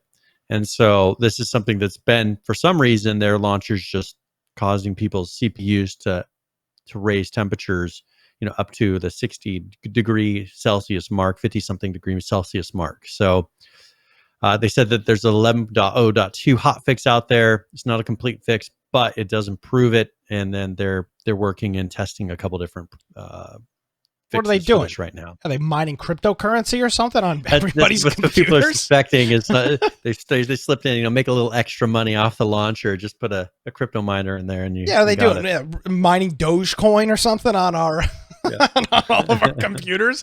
That had a huge spike this week. Tim Sweeney maybe have cashed out all of our Dogecoin. I know. Now you know why he's talking so much about Bitcoin. He's like, oh, Bitcoin's up, yeah. Yeah, he's been mining it on however free games. Not didn't think so. More like mining using your CPU time. Trading games for Bitcoin. Yeah, that's obviously a huge issue. Hopefully they can get that dealt with. Yeah, I saw this come out. It's been out almost a week. I set mine to not auto launch. I don't want this garbage running in the background if it's spiking my CPU. It doesn't appear to be anything malicious. Just looks like it may have been the equivalent of a memory leak on the CPU. So hopefully they get that squared away so that I can set it back to auto launch when my computer turns on. Yeah. All right. So some other things. We did have some news out from Apple out of China, and this kind of follows along with a lot of the things that we discuss. Okay. But they ended up removing 39,000 games from the China App Store because of piracy. And so, we've said this plenty of times and been told that we're jerks for it. But for some reason, China likes to pirate software quite a bit. And Apple removed 46,000 apps altogether. 39,000 of those were games. So from Assassin's Creed Identity to NBA 2020, just tons of games that were on their app store illegally that weren't supposed to be there from other people, not the publishers. Yeah. Okay. So excellent. That's China. Another thing, here's something that we have talked about over and over again, and there's another study confirming exactly what we said this whole time. Now, this is a 10-year study that claims to find no link between game violence and aggressive behavior from adolescence to adulthood. So, people keep saying we need to ban violent video games because, it encourages violence in children. And of course, that's why there's school shootings and all these things happening in all these studies. Study after study comes out, and they love to say, believe the science, but then they refuse to believe it when it's put in front of their face. Another study saying, violent video games do not encourage people to become violent. So, where did this meme start? You mean people claiming the video games created violence? Yeah. No, I mean, I know, and to be fair, I'm not uneducated. I understand back in the 80s, Ozzy Osbourne and all these others were, there's the Devil Speak and all. So there's a long track of that was the 80s. So, yes. So I mean, I remember all these things very well, and so I'll give you a little bit of a history lesson of the mentality because I was there. So back in the 80s, there was devil worshippers are going to take over your children. They're going to turn them into Satan worshippers and all this. And so you needed to not listen to music. Of course, these guys realized that if you give the children something that they're not supposed to have, they're going to love it and want it more. And so, of course, they started, worshiping the devil in their songs and doing all these things, and it worked for them. And then you go to the year billions 2000. Of dollars. Yes, and then you go to the year 2000, where we started getting video games with enough graphics to tell, you actually shot somebody. In the early 2000s, you shoot somebody and maybe a little pixely blood comes out the side. And then they had a couple school shootings, Columbine, and other things that happened in various places. And then all of a sudden, the reasoning was, oh, because of violent video games. And so they then wanted to start banning video games. Before, they wanted to ban certain types of music, certain artists. Now, then they wanted to ban certain types of video games. And this has been something that's still kind of carrying over. It seems like it's been less, but every time there's a school shooting or every time there's some sort of a bit of violence that they can't explain, right? Doesn't seem to make logical sense because it doesn't fit the demographic of the person that would tend to be doing this. They then try to find a blame, and this has been something where they've been really pushing video games for this, but there's very little correlation. And the people that have been doing these type of violence, there's you don't hear a report saying, oh, they love to play this certain game or constantly. I don't know if you remember Postal. We've talked about Postal. Postal was one of the first games. Love it. Where people really freaked out. Postal came out, and and there was some school shootings around that time, and all of a sudden Postal was the worst game in the world to everybody, because you just went around and killed people. That was one of the more extremes. I think after that, because of school shootings and things being close enough to the time that it happened, I think it kind of killed that type of game. GTA started out like this. If you remember GTA, the original GTAs were just an overhead view of you looking and shooting people and shooting cars and various things as you roamed around the city. And that, I think, because of some of the school shootings that happened after those were released, that we're not linked to it in any way, but people associated in their minds, they really got the idea that these type of things were the reasoning for this violence, because people want to have something that makes them feel better. I mean, look at masks. You can think about what you want, but 99% of what masks are not about safety. They're about keeping you calm and less worried, so that you actually go about your day not constantly freaking out at people that they're going to kill you because, they have a mask on, they're safe, regardless of what it actually does. Yeah. Now, this affected me obviously more than it affected you, Brian, because you were already an adult when this first. Mm-hmm. This really got some play. I want to say, like, back when I'd say probably 2007, 8. Back when the Call of Duty was really popular, and you had a whole generation, my generation of elementary school, middle school, and early high school kids that were playing these games. That's when you just remember story after story of violence in video games and all this other stuff. And it's been proven time and time again to be verifiably false.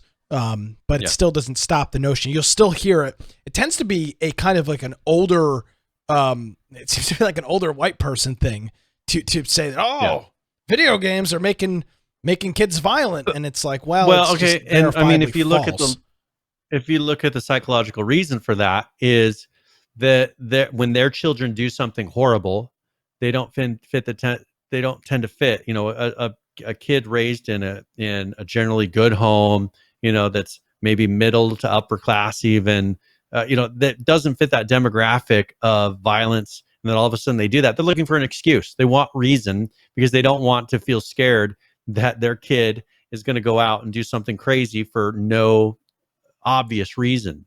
And so they look for a reason to make themselves feel better. Well, if I can keep him from playing those video games, we'll be fine. When that has nothing to do with it, figure out what else is causing these type of things. But I think we've reached a day and age where they look for something to placate people rather than looking for the actual solution, so that people feel like everything is solved when nothing's been changed. And I think that's part of the problem we're running into today. Yeah. So cool to see the study. There's a full link to it in our show notes, where you can go in and read all about it. If you've got any questions about it. I mean, the study is rather interesting.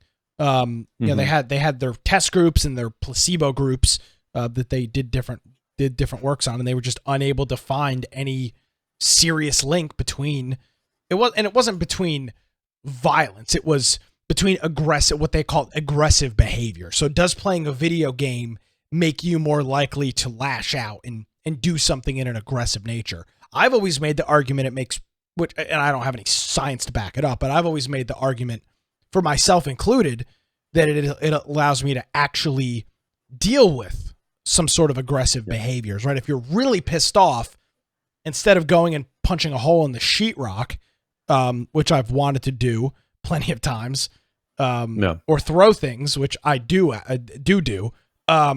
Sometimes it's easier to take out your quote unquote rage on an NPC. We'll use that word. Than not. But then in the same vein, like then you're playing Call of Duty and some 12-year-old kills you and is calling you an F slur, and then you're you're over here throwing things at the wall. So it's kind of a double-edged sword. Good times.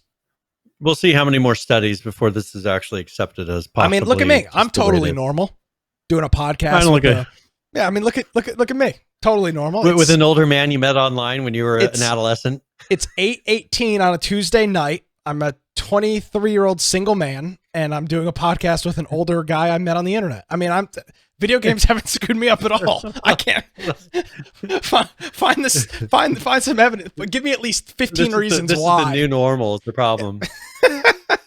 So yeah, interesting study. Good.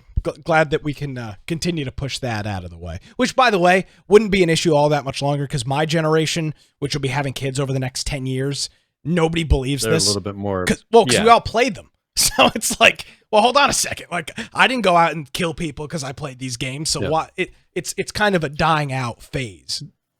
Yeah, we're kind of in that little phase of where that previous generation.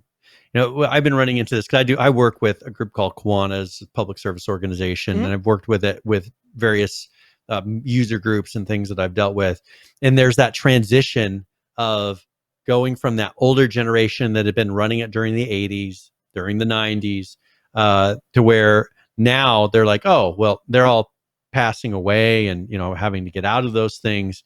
And all of a sudden they're like, well, how do we get young people interested in this? Well, the problem is, you're running it how you ran it 20 years ago, and you look at all this new stuff and you can't understand it, and you think it's all stupid, right? These young people aren't going to come to your thing because you're doing what's interesting for you. Like, they just don't have the connection between what the new generation likes versus the old generation, and they can't. And I think this is the same thing with this. They don't understand video games. They don't understand. They just view it as, oh, that's violent. Well, that's going to make you violent. They don't understand that you can actually disconnect. You can go in there. You can play a World War II simulator, but just mowing people down with a machine gun. That doesn't make me want to go out and actually mow people down with a machine gun. Like, remember when there is the disconnect there. There's very different things for me. You remember when I made that show image where you having your Vietnam flashback? That was pretty funny. Oh yeah, with the helicopter. Yeah, with the helicopter flowing over. Yeah, that's a good one.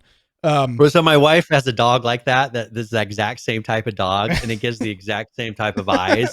And I told her, I said the first time I said, I feel like your dog's constantly having a Vietnam flashback every time I look at flashback. Yeah, that's a pretty good one. So yeah, that's good to see, and I don't think it'll be an issue all that much longer once my generation. Yep. Well, I don't. Yeah. I won't go any further. So yeah, that's violence in video games proven yet again to be bullcrap. Speaking of bullcrap, Brian, let's talk about Star Citizen. This guy over here, this guy is the king. Have faith. Come on, I have this faith. Guy is the king of feeding people a line. They've got So they, Chris Roberts, who is the guy behind with RSI, Roberts Space Industry or something like that, he released a letter or something this week where they decided not to show Squadron 42 gameplay publicly, nor discuss any release date until we are closer to the home stretch and have high confidence in the remaining time needed to finish the game the quality we want. So people were expecting to hear more about this. And we essentially received nothing. So for the last year, we've been told that Squadron 42 will be done when it's done. And we're still going on that. So apparently it is so far out still that they won't even show it, which to me makes it at least 12 months more out, right? So at least a full year.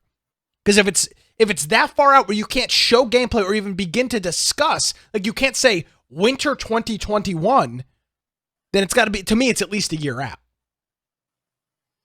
And they passed $70 million in funding this year. Yeah, it's crazy. I think they did 70 million this year alone. Yeah, I think it was in 2020 they did 70 million alone.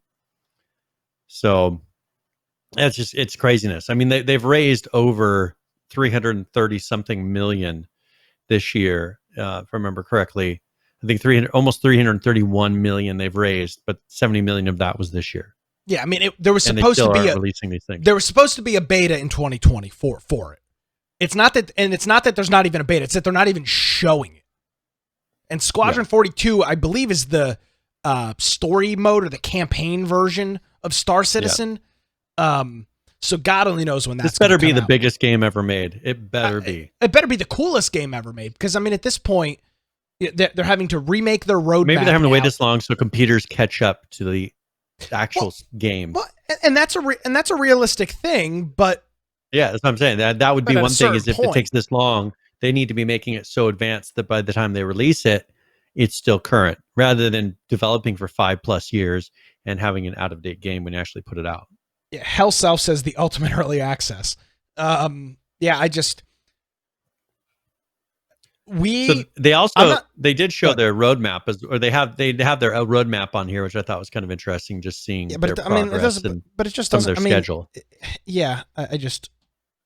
But where's Squadron 42's release? I mean, it's not even on here. Well, they have Squadron. Well, I mean, they're still doing Squadron 42 art. Yeah, but I mean, this goes all the way through June. Yeah. Well, this is 2020. They don't show. They're just showing the deliverables in 2020's Q3. So they don't even, their roadmap doesn't show anything into the future. This is all I'm going to say. I don't have anything personal against Star Citizen. I really don't. It's, first of all, it's not. If anything, Brian, you should be very interested in a game like this. You're very much into Elite Dangerous, but my whole thing with Star Citizen, for as long as I've heard about the game, it has been nothing but delays and failure to meet deadlines. That's all it's been. Yeah. Now, again, I'm not an expert in it. I'm not totally entrenched in it. I know Ross is all in on it. I'm not taking anything away from anybody that's in it. But since I've known about the game, since 2012, 2013, whenever it first started its funding and people were getting the little key cards and buying their ships, proactively, it's just been, everything I've seen has been delay this, delay that, not fully featured this, push, and now we've got another. I don't hear anybody I don't know anybody that plays it. I know a lot of people that say they're excited about it. I don't know anybody that plays it. Is it even playable? I'm not sure. A demo of walking around in a hangar. That's all I've seen up to this point. Yeah. So, I mean, according to this article, from the comments in this article, people seem to be pretty pissed off. Just talk, and the big thing is the money. That's what's pissing a lot of people off. The company spent $319 million between when they started and the end of 2019. Yeah, that is an insane amount of money for a video game. Yeah, and are they going to give everybody a free computer? Is it going to come with a $1,500 computer for every player? I mean, well, I think if you buy insane. A $10,000 ship, you should get a computer with it for free. Or they could give you a cockpit, at least like a virtual cockpit that you can sit in. Yeah, that'd be cool. So yeah, that's what seems to be, and I think that's what's so frustrating is. And to be fair, they have been pretty upfront with stuff, right? They're upfront with their funding, and I get all that, but it also opens a lot of criticism. Same thing we saw with. It better be game breaking. That's the thing, is this better be game breaking when they release, to the point of like something that people have never seen, because they've been hinting at various technologies and things that they've been making when they release this. Because the problem is people build up in their heads exactly what it's going to be, and how cool it's going to be, just like they did with Dead Matter. I mean, remember what everybody was saying about Dead Matter Oh pre-release? my God, And yes. I was like, be careful. It seems like they're doing the right things, and then when they released, people are like, oh, well, this just looks like an alpha video game. It's not everything's not perfect like I thought in my mind it was going to be, because they were showing me cutscenes and little clips of pre-shot images. I think that's going to be the issue here. Is either it's going to be groundbreaking and it's going to just blow people away, or there's a huge possibility that it's going to be like, oh, this is what we've been waiting for. Like, if it better be way better than Elite Dangerous. That's what I'm telling you. Like, way better.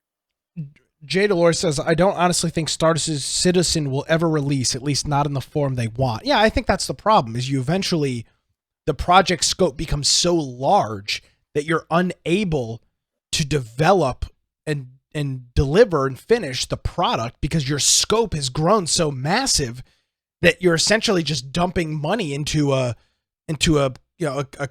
combustible engine. Like, it just doesn't do anything because your scope is so massive that obviously almost $350 million got us, more than that at this point, because I think they spent another 40 or 50 million in 2019. I mean, you're talking about close to $500 million on a video game.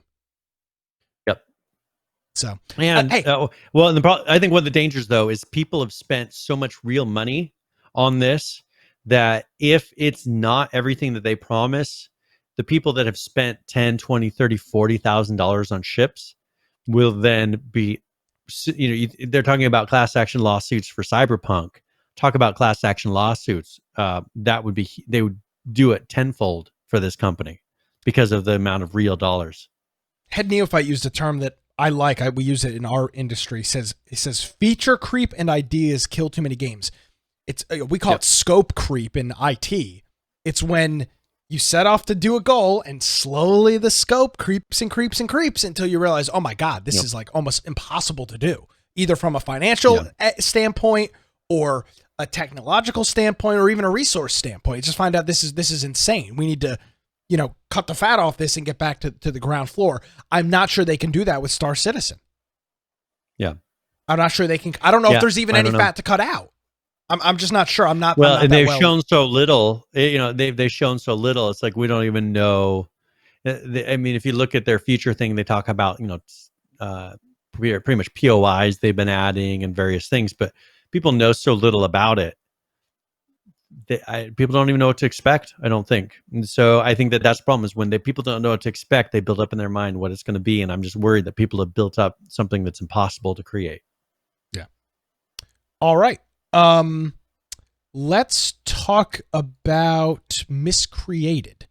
We've got an update. And I actually found a page where they had update notes, so I didn't have to put it into a paste bin this time. It was very nice. Fantastic. It's been a while. So this is update 1.15.0.c, and this came out on New Year's, the 30th. They fixed a C4 crafting recipe, added a metal platform to spawn at the metal spawn points, adjusted the chance to get a space helmet from the Santa drop, added a chance for epic weapons to spawn in the Santa drop, adjusted the chance of getting a space helmet from the Christmas present.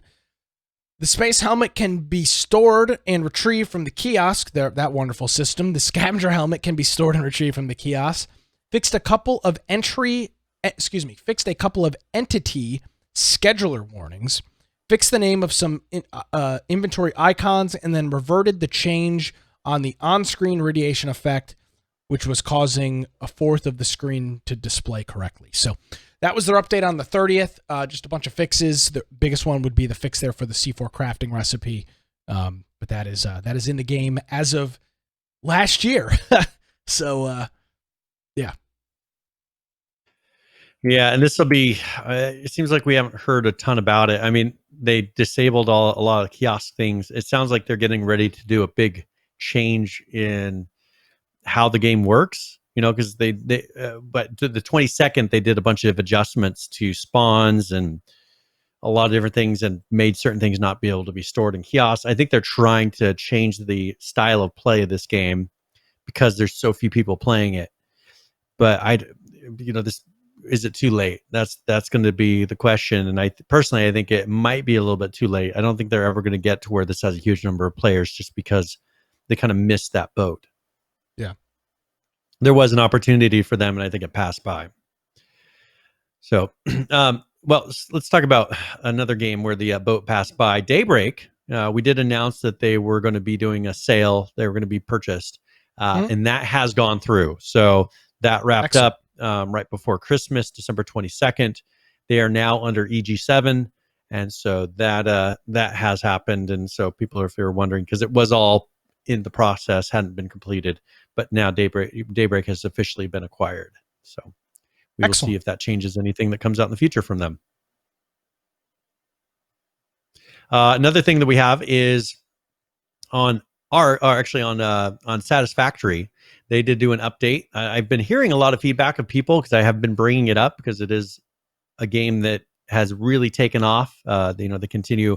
I think it had a rough start, but a lot of people starting picking this up and really playing it. And mainly I mention it because I encourage people to go check it out. It is a very fun kind of a building game where you're producing resources and it allows you to build more, bigger and better. Definitely a certain mindset to play the game, but they went through, they were having some issues with the game files.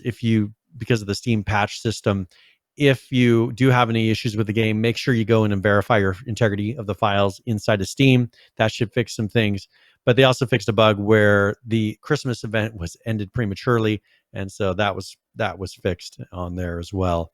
So not any really big notes for this, but I do encourage people, if you have an opportunity to play Satisfactory, go try it, because everybody that I've recommended it to that has gone and played it has given me really positive feedback about it. So I encourage people to go check it out. Yeah, absolutely. It seems like a really fun game. One that I've had on my radar for a while, just haven't picked up. Speaking of game of the weekend, I should say, Unturned. Yes. We do have an update here from them. This is let's see. This is update 3.21.1.0. The profanity filter matches leet speak replacements. So that means that they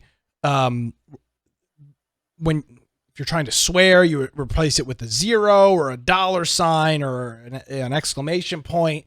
They've obviously gone through and the leet speak has been put in there as PH throws a slur in our chat. Thank you, thank you, PH. Banned workshop files. Banned workshop files are shown now with a red name. Steam inventory page buttons loop around. So now when you go through, it'll actually loop through. Server rejects building on constrained vehicles. For example, if something is hooked by the sky crane. Increase gesture menu spacing to accommodate longer non-English strings. So that's some localization stuff there. And then BattleEye disabled warnings open the BattleEye directory on Windows. So they fixed that. Those are the changes. Fixes. Entering vehicle while unable to stand up from a crouch/prone position.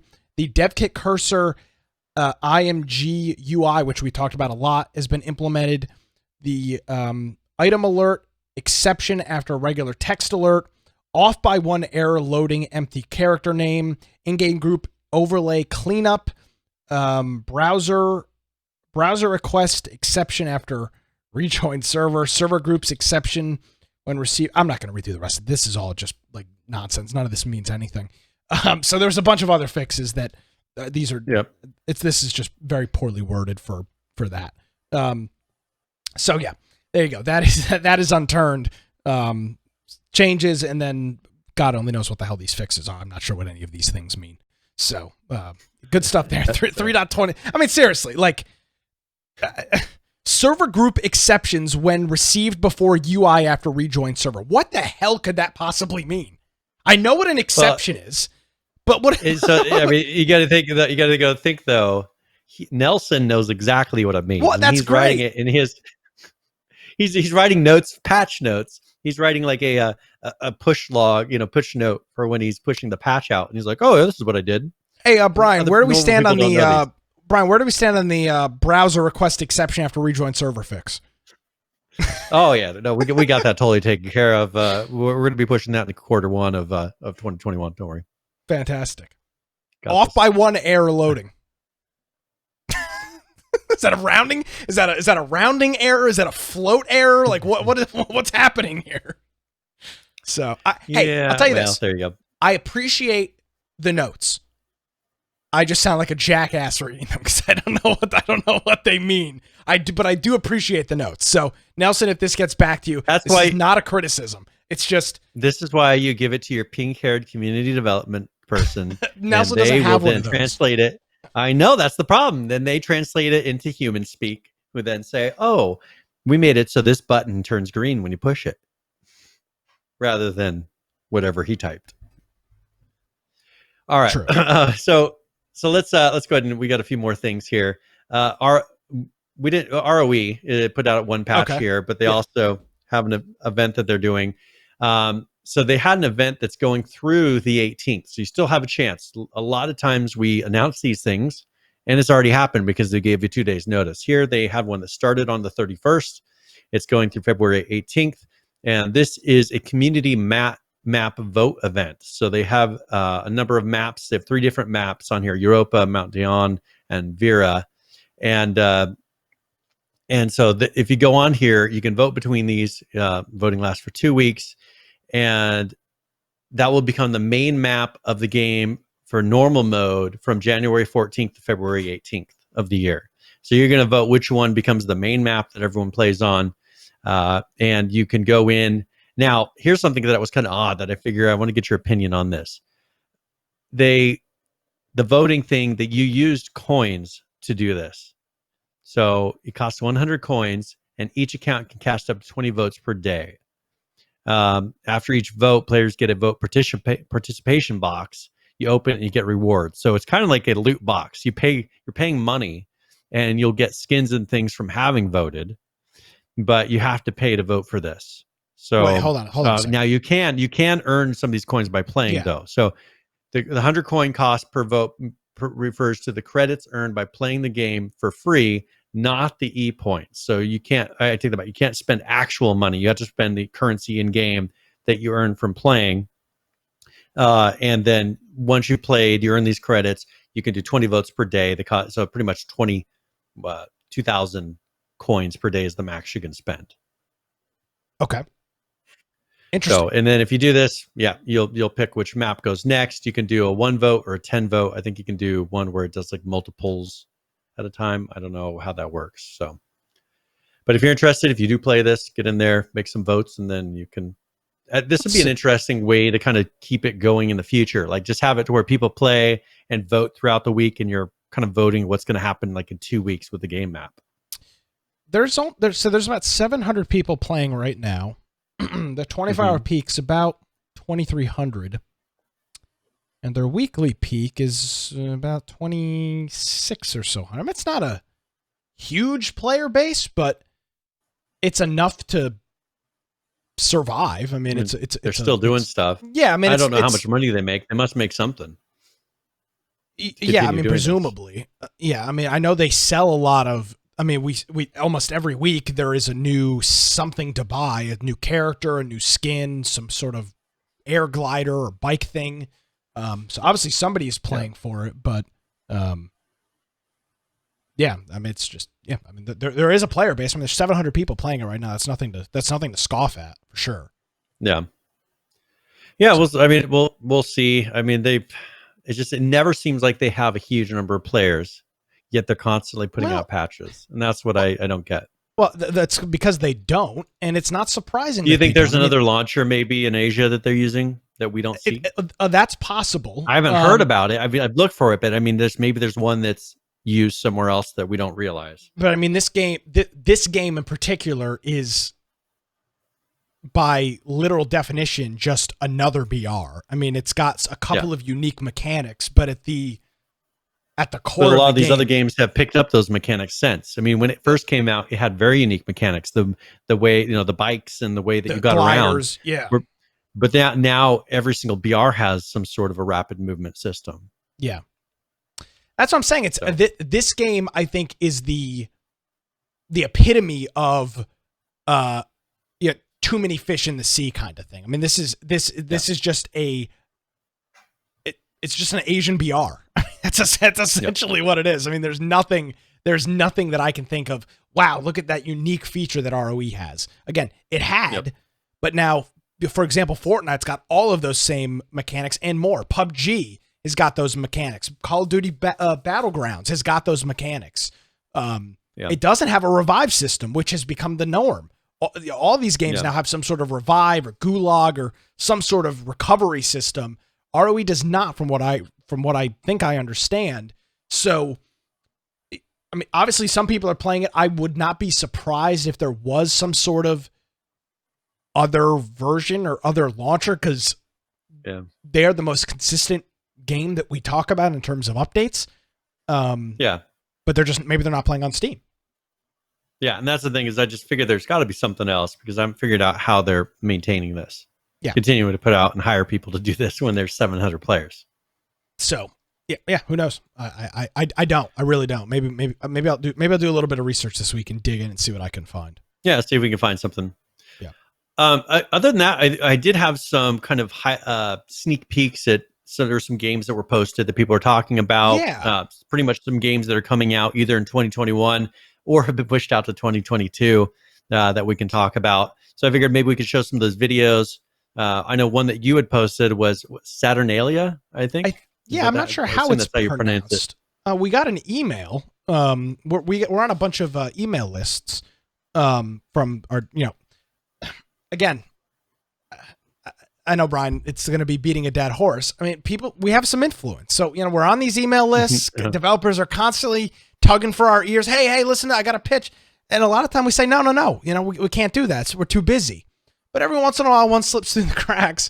And this one called Saturnalia. It's a survival horror. I watched the trailer of it because it looked rather interesting. So let's take a look at that real quick.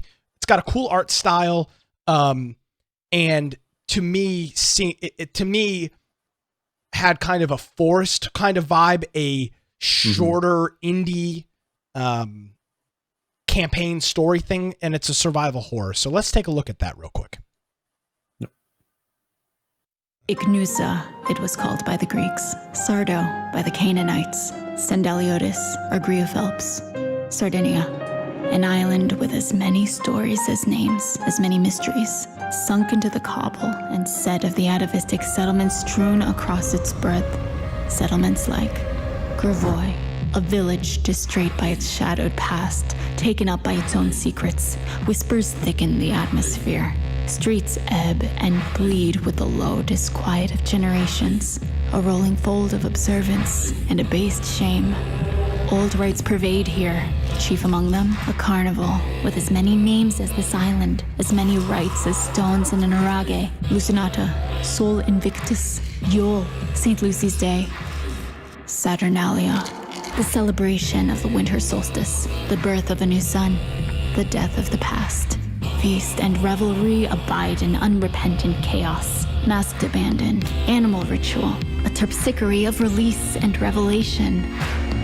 Release and revelation. All of us have secrets.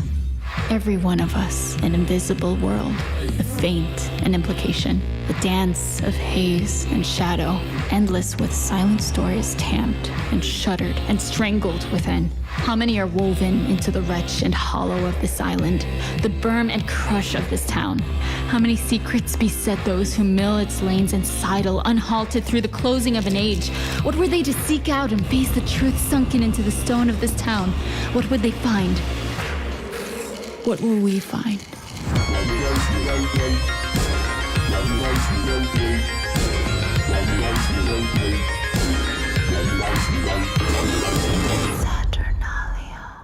Saturnalia. There we go. Had the pronunciation there. Now it is Saturnalia. Saturnalia. It is an Epic Game Store exclusive, and it will be out sometime later this year. It was supposed to be Q4, but I think they've moved it because of all the things they moved it to earlier. It's on the Epic Game Store. It's coming soon, and if that is I don't have any details about pricing or anything like that. But if one thing one thing I was going to say about it is, so it's one note, and one thing that makes it unique is it's labyrinth roads change each time you lose all your characters. So it pretty much resets the map. So it's not the same map every time. So all the different things that you move around and are crawling, pretty much the dungeons of it will change. Interesting. So that's one of the games. Now we had another game on here, Brian, Stalker 2.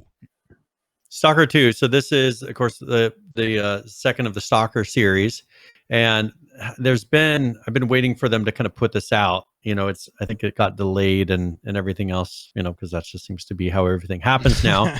But that is going to be releasing, and so they put out a new official gameplay teaser on this, and so I figured it'd be fun for people to see this, because it's going to be coming out here pretty soon. Awesome. Let's take a look.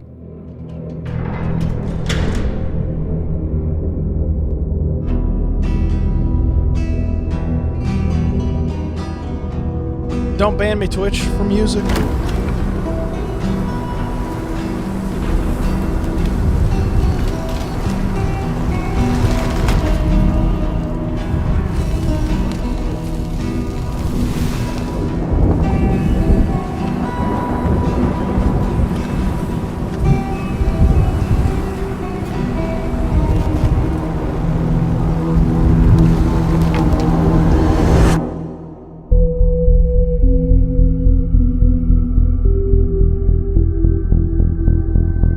I don't know if you noticed, lower left-hand side, releasing on Xbox and PC.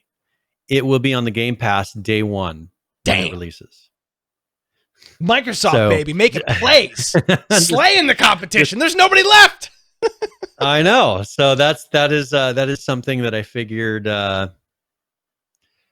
one of the big. This is one of the anticipated titles of 2021. And it's going to be on Game Pass, pretty much PC and Xbox exclusive. And so just another one of those that, man, they're killing it. Microsoft is definitely getting what people want. Why are people flocking to the PlayStation then? Is there more PlayStation supply available? Because everything I'm seeing online, people are buying PS5s. There is. Because every time I hear that, they're getting stock in again, it's the PlayStations that they're getting stock in. So you think people are just frantic buying the PlayStation? I think because they want to get something and it's what's available. But I think, they're going to be sorely disappointed once they get it and realize that there's not a ton of games for it. Yeah, there's like 8 games available for the whole system. Yeah. Huh. And I've been buying, I've been buying games since any console games I get now I'm getting for Xbox, and I've been only getting games that talk about, having the forward compatibility with the new Xboxes as well. Excellent. So, so another game is Starfield. Now, this is one that's by Bethesda. Very little information about it. And I think you'll still feel like there's very little. After you watch this trailer, I think you'll still feel that there's very little information about it. But this is one that I think has been pushed out to 2022. It was supposed to be 2021, but it's not been confirmed quite yet. Gotcha. So this is Starfield. Let's take a look. The good old Bethesda gear.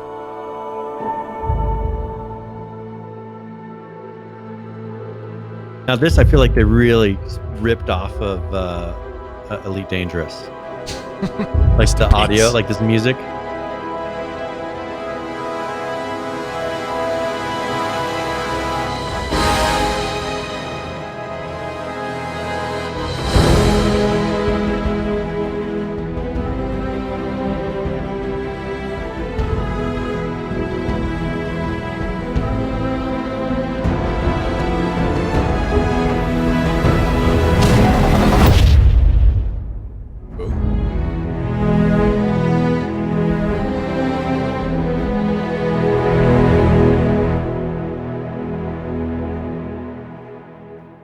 See Brian reeing hard with that one.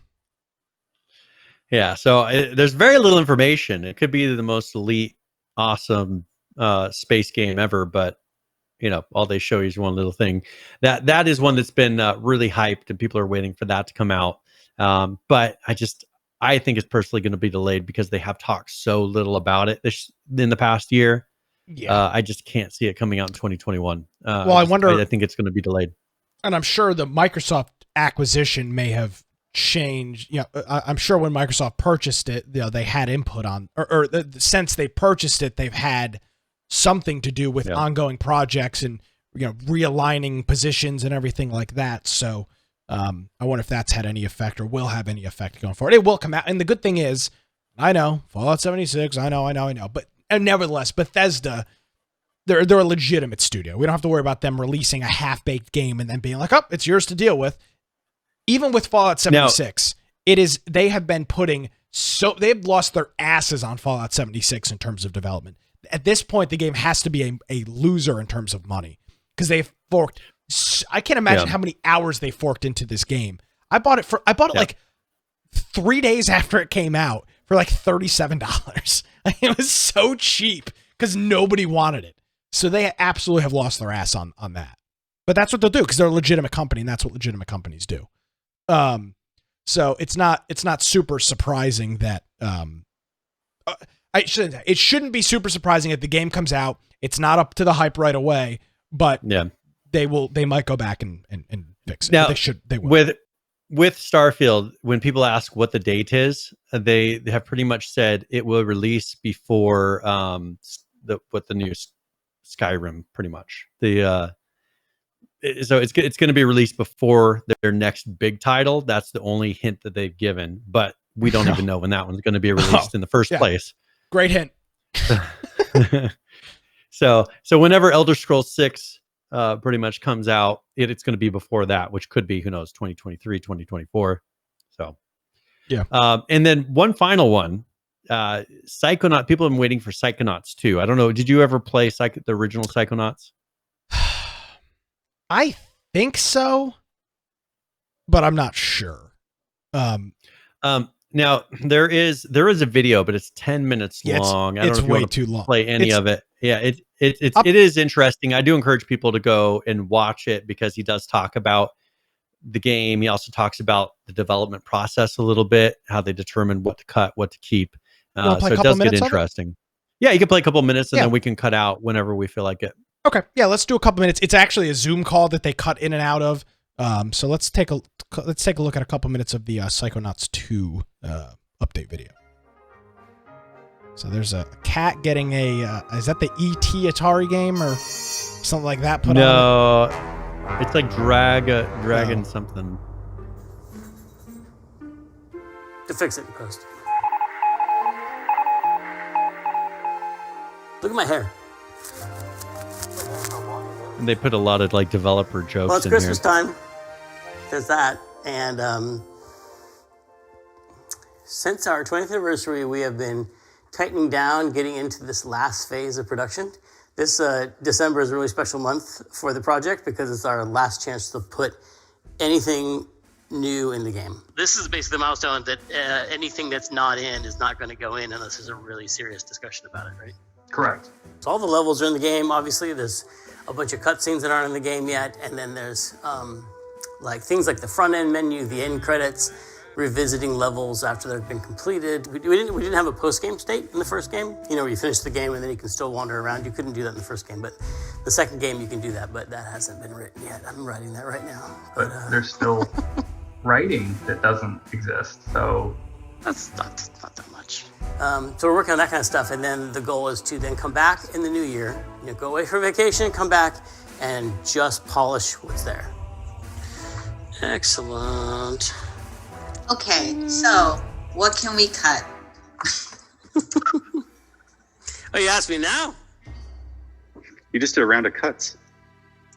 Final round of cuts? Yeah. They're nothing big enough to, I think, really move the noodle, as they say. We cut out some things. I've never heard that acronym, smooth the noodle. But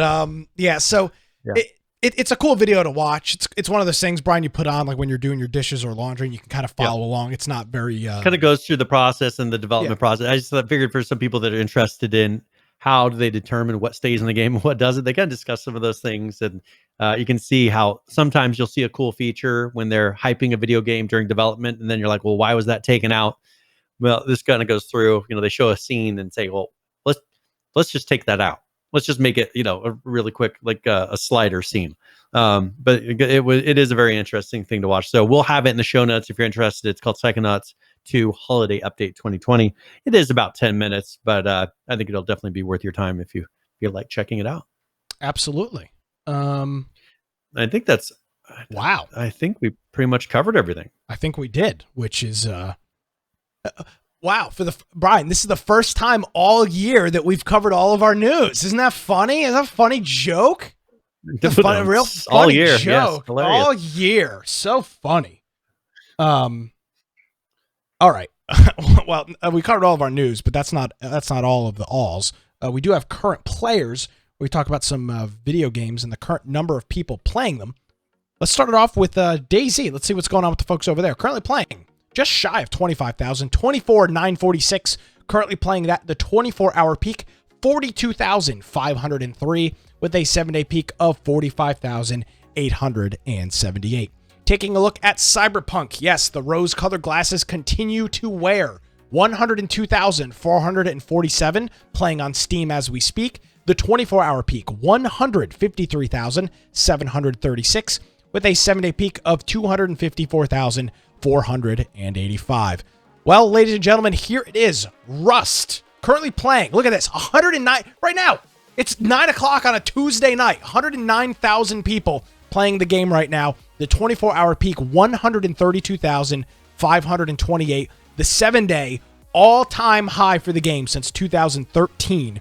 134,483 people. Incredible numbers from Rust. And again, show you just a comparison. These games were going pretty much tit for tat for a significant period of time. Here's Ark. We're looking at almost 50,000 more people playing Rust as we speak. 59,051 playing Ark. The 24-hour peak, 81,197. The 7-day peak, 92,387 on that. Let's finish it up here with 7 Days to Die. Strong, very strong. 26,611 is your current. Your 24-hour peak is 31,171 with a 7-day peak, just shy of 40,000 at 39,670. So very cool stuff from these different games. And I just want to go back to these Rust numbers here real quick. When you look at Ark and Rust side by side, which are two games that for the longest time, again, I don't know how long we've been doing current players, 4 years or something. Yeah. Every week, both those games. And for the longest time, it was, 5,000 difference. And now you're seeing almost a 50,000 player difference between the two games. Quite astonishing, really. It's amazing. Good on Gary and good on the team at Rust. They've done a bang up job. Yes, definitely. All right, let's go ahead and roll into tip of the week, where either I give a general gaming tip or one for a specific game. I figured since we're going to be playing Unturned this weekend, I would do it for that. So this is tip of the week.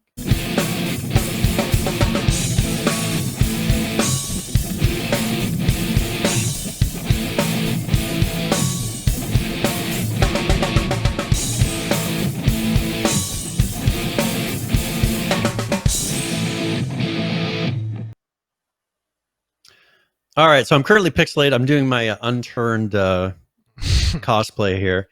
But while playing Unturned, one thing I wanted to make note of is you should really save your flares. A lot of times people will throw flares for fun. But one thing you can do in Unturned with flares, if you throw it, the zombies will be attracted to those flares.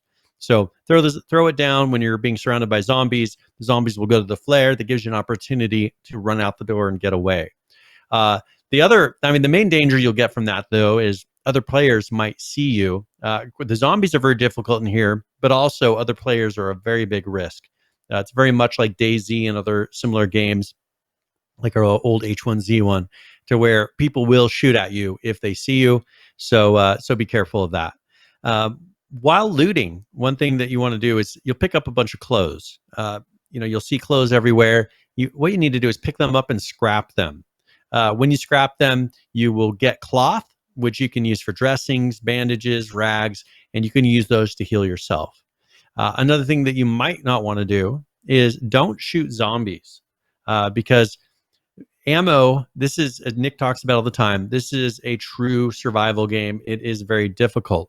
And so what you'll want to do is save that ammo for people. You'll run into people that will try to shoot you. If you want to be able to defend yourself, you're not going to defend yourself with an axe or a machete. And so save the melee weapons for the zombies. Take them out with that. First of all, it's silent so that you won't attract more zombies, and you won't attract other players. One thing you can do in this is sneak. That is one big mechanic of this, is to sneak around. If you have the opportunity to get somewhere and to loot things without aggroing zombies, you can do that by crawling, by sneaking, and that will help you. And then that'll allow you to save that ammo from having to try to save yourself from a zombie and to use it for humans. So hopefully that helps you out when we play this weekend. But that is Tip of the Week. All right. Thank you very much, Mr. Brian. Appreciate that. Let's see. Right. Game giveaway. Ready to do the What do game we got? giveaway? Yeah. What you got for us? Go ahead and let's draw this. Congratulations, Big Woody Sauce. So Big Woody Sauce, our Raw sauce. our one of our favorite, the Raw Sauce, as we call him by his loving name. I will send you. I'll probably send this to you in Discord. So I'll send you a link in Discord so you can redeem this, and hopefully you enjoy the game. And remember, we will be doing our game of the week on Saturday. So if you have some time on Saturday, I'll get a server up going before that. So you'll have a couple days to maybe run around and play, maybe gather up some materials. But because it is a very difficult game, I'm not worried about you getting too much because you'll most likely die and lose it all anyways.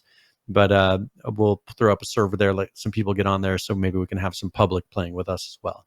Absolutely. All right. Well, before we get out of here, I do want to thank a couple of individuals, including our friend Unicorn Joe for gifting a subscription to a new member of the program. Joe, thank you for that. I want to thank our friend Judd and Big Woody Sauce, all for hitting us up with resubscriptions here on the program this past week. It is very much appreciated, gentlemen, and help support the show. And obviously, we are show willing. We are going to be at a convention if there is. I think we could say this, Brian. I'll come out and make this bold claim on the 5th of January, 2021. If there is a large gaming convention in the continental United States, we will be there. We'll somehow make it. I don't know where it will be. I'm not sure whose show it will be. If there is a big convention this year, we will be there because there's probably only going to be one, and it'll probably be in Florida. Yeah. If that's the case, we'll be there because that's what we'll be doing. So it very much helps in that way, and we're well on our way to making that possible. So other than that, where can people find you on the internet? Well, if you want to find me, you can find me at Brian Aldridge on Parler. You can go check out my blog, biteoftech.com. Also, you can go to our website, infectionpodcast.com. Click on the link to the right-hand side where it says join our server on Discord. That way you can play with us while we're doing our game of the week this weekend. Also, you can go in there, submit news topics in the news channel. If there's a game you think we should be covering that we don't, or maybe there's a topic that we need to cover, paste that in there and we'll be able to cover it and review it before the next show. Also, if you want to get notified before the next show, you can go to our Steam group. If you join that, have Steam open about 5-10 minutes before the show starts, get a little notification reminding you, and you can jump in and join us live, participate in the chat, participate in the game giveaway. If you want to watch the video form of the podcast, you can do that through Twitch, through YouTube, through BitChute, or through DLive. Also, we have our video form of the pre and post show that's done by Judd, and that's Infection Podcast Extras. There's a link to that on the website. If you want to listen to the show after the fact, you can do that through our podcast section. That's the lower right-hand side. Bunch of apps and platforms that is on. Pick whichever one suits your fancy. If you want to follow along while you're listening, you can do that through the show notes. Now, for 312 episodes, we got show notes, which has links to videos, to patch notes, articles, all kinds of things that we refer to during the live show. And if you want to support us to help us get to those conventions that Nick is talking about, you can do that through either the support menu option, or you can go to infectionpodcast.com/support, or you can go to amazon.infectionpodcast.com or humble.infectionpodcast.com, or finally through the Prime Gaming subs that you've been hearing, and people have been doing those for years, and they add up throughout the year, and they pretty much pay for our ability to go to PAX and things like that. So that does it for me, and thank you very much for all the support that everyone's given. Yes, absolutely. It is very much appreciated, Brian. Appreciate you and everything else that we've got going on here as we rapidly approach 6 years. I don't believe this was ever the plan. I don't believe there is still no plan, but which if there was a plan, we probably would be done already, because the game the game that we talk about ended, so I guess that ends the plan, right? Yeah. So, sometimes you say trust the plan. In this case, you don't trust the plan, and it worked out fine in this case. So, Yep. obviously, Unturned this weekend. If Arc server folks, keep an eye on the hashtag Arc channel in the Discord. I guess they're going to work on setting up the New Year's Eve event in there. So keep an eye on that if you are one of the Arcers. All right. Well, that is going to do it for another episode of Infection. My name is Nick Craig. You can follow me on Twitter at Nicholas M. Craig. If you want to check out my political rantings, it'll be a good week to do so. atnshow.com. Ladies and gentlemen, that's going to do it for another episode of Infection. Have a great week. We'll see you next time.